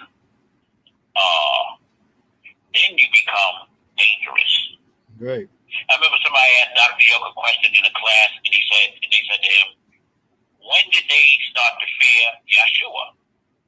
He said, they didn't fear Yeshua, or the Yeshua character, we'll say, but those who don't think he really existed. Right. Until he gave what they call the Sermon on the Mount. And when he gave the Sermon on the Mount, and thousands of people came out to hear what he had to say, the political figures said, this man had this influence on all these people. He can control the vote. He can influence how these people vote and affect our positions. That's when they started plotting to kill him. Yeah. They wasn't worried about him calling himself the Savior and this, that, and the other, but if you really want to know something about that, now they are worried about a Savior now. Yeah. Because they have something called COINTELPRO. Yeah. Which is the counterintelligence program. Look at this.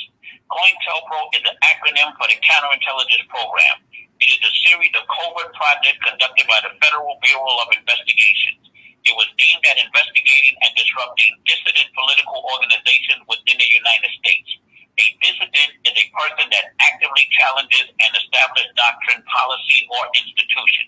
A dissident person that unites with other individuals for a common cause is known as a dissident movement.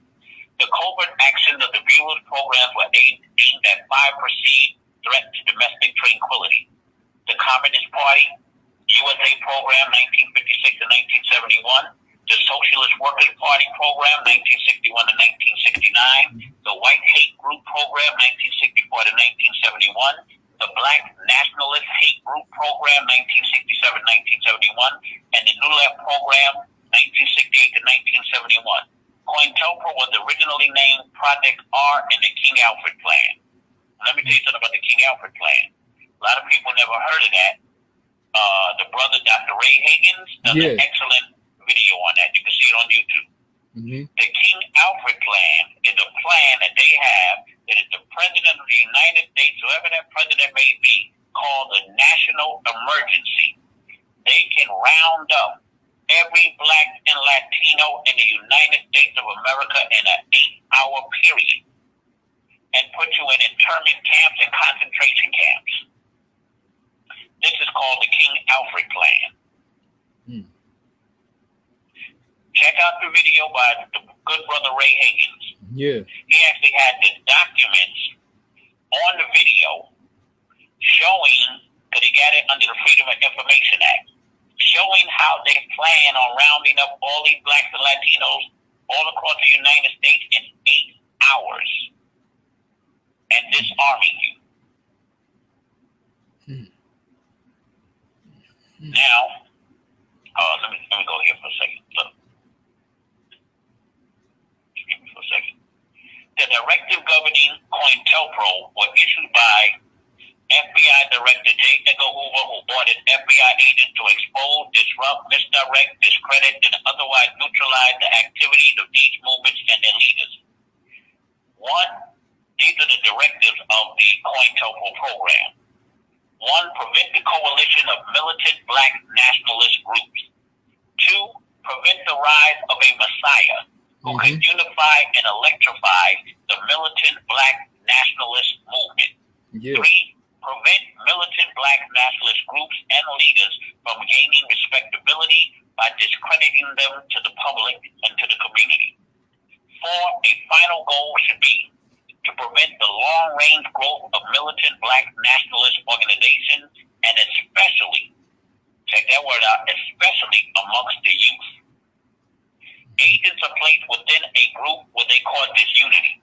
These agents are oftentimes work their way up to become prominent members of the group. Sometimes agents are not even aware that there are other agents amongst them. This helps to cause even more confusion within the organization targeted. So, our people need to think the next time they accuse any black man, especially a black Nubian leader, who would be ineffective at uniting our people. And their program is working. When they start making up lies saying they did this and that and the other, what happened to all the things about they're the devil? You can't trust this government. They hate black people and this, that, and the other. What happened to all of that? When they start attacking our black Nubian leaders and railroading them into terms like 135 years in prison. Yeah. And then lock them up in the worst prison in the United States of America, like BDX Florence in Colorado, for those who know what I'm talking about.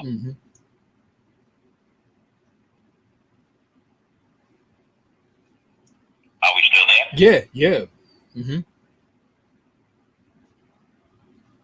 Yeah, we still here. Okay, well, anybody have any questions or anything?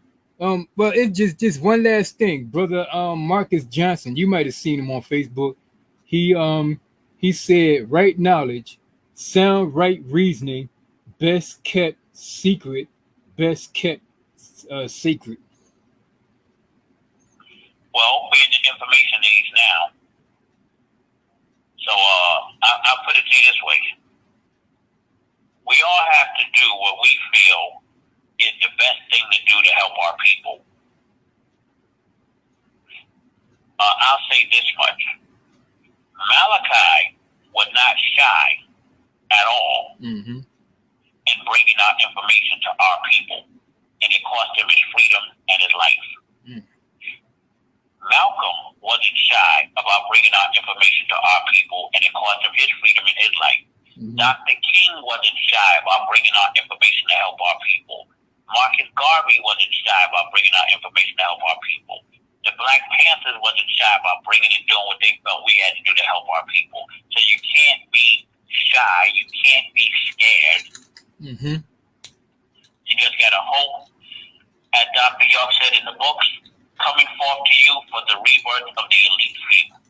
Yeah. You got to accept that reality. Everybody does not want to wake up.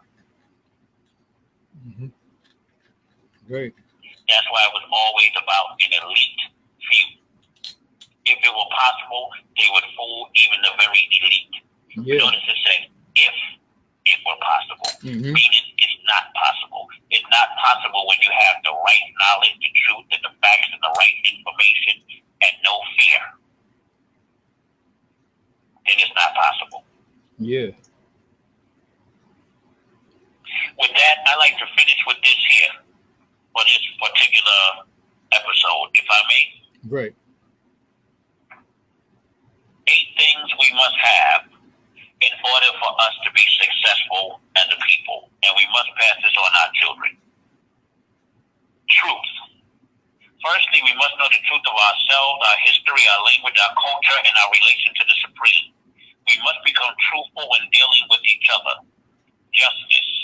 We have to learn to assimilate, to distribute, and to pass judgment justly and impartially. We have to teach our children to deal justly in all facets of their lives when dealing with their own. For we will not receive just treatment from those who oppose and refuse to bow to the Supreme. Peace. If we have to change our condition, the state of mind that we are in order to live in peace, we have to change the way our children are programmed and what is being programmed in them. We must create environments suitable to producing peaceful people. We must learn to live at peace with ourselves. Freedom. We are by nature free people. You can imprison a body, but not a mind.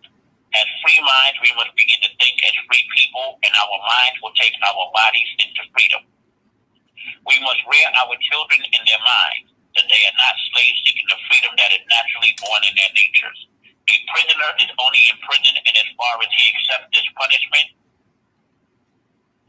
You do not seek rights that are already yours. We are a free people. Love. Love one another as we love ourselves. Accept all Nubians as your family. Become concerned with the health, welfare, and environment of each other, for we are our brother's keeper. Through love, all individualism is dissolved and ego is exhausted. Joy. We must rejoice for the gift of the truth, which the Almighty has descended upon us here in the wilderness of North America. We must celebrate the joy by praise of our Creator and always have a sincere smile for our brethren. Unity. We must become one in mind, body, soul, wants, and pursuits, and learn to live together as a family. Meaning we have to drop our personal and worldly pursuits and learn to live for our future, which is none other than our children. Success. In order to succeed, we must reinstill in our people the belief in themselves and that the wicked spends much time trying to deceive us. We must set vivid, not vague goals for ourselves and put full effort into making deadlines if we are to be successful. With that, brothers and sisters, hopefully this has been a good class. I hope everyone appreciates it. In the name of the Most High Heavenly One, I wish everyone peace and blessings. Right. I enjoyed you. Good to have you. And until next time, I bid you peace. Peace. Wadu. Ooh. Oh, he said Wadu. I'm sorry. I cut the brother off just while he was saying Wadu, but everything's cool. That was Jerome Norwood, and I enjoyed having him. I'm back on after a long suspension. I'm going to be getting people up in here. Some of my brothers and sisters, Comedic, everybody. Dr. Phil Valentine, I'm hoping he stopped back by through Polite owed me an interview. And until then, until next time, peace to the guys and the goddesses. I hope your day be a good day the next day.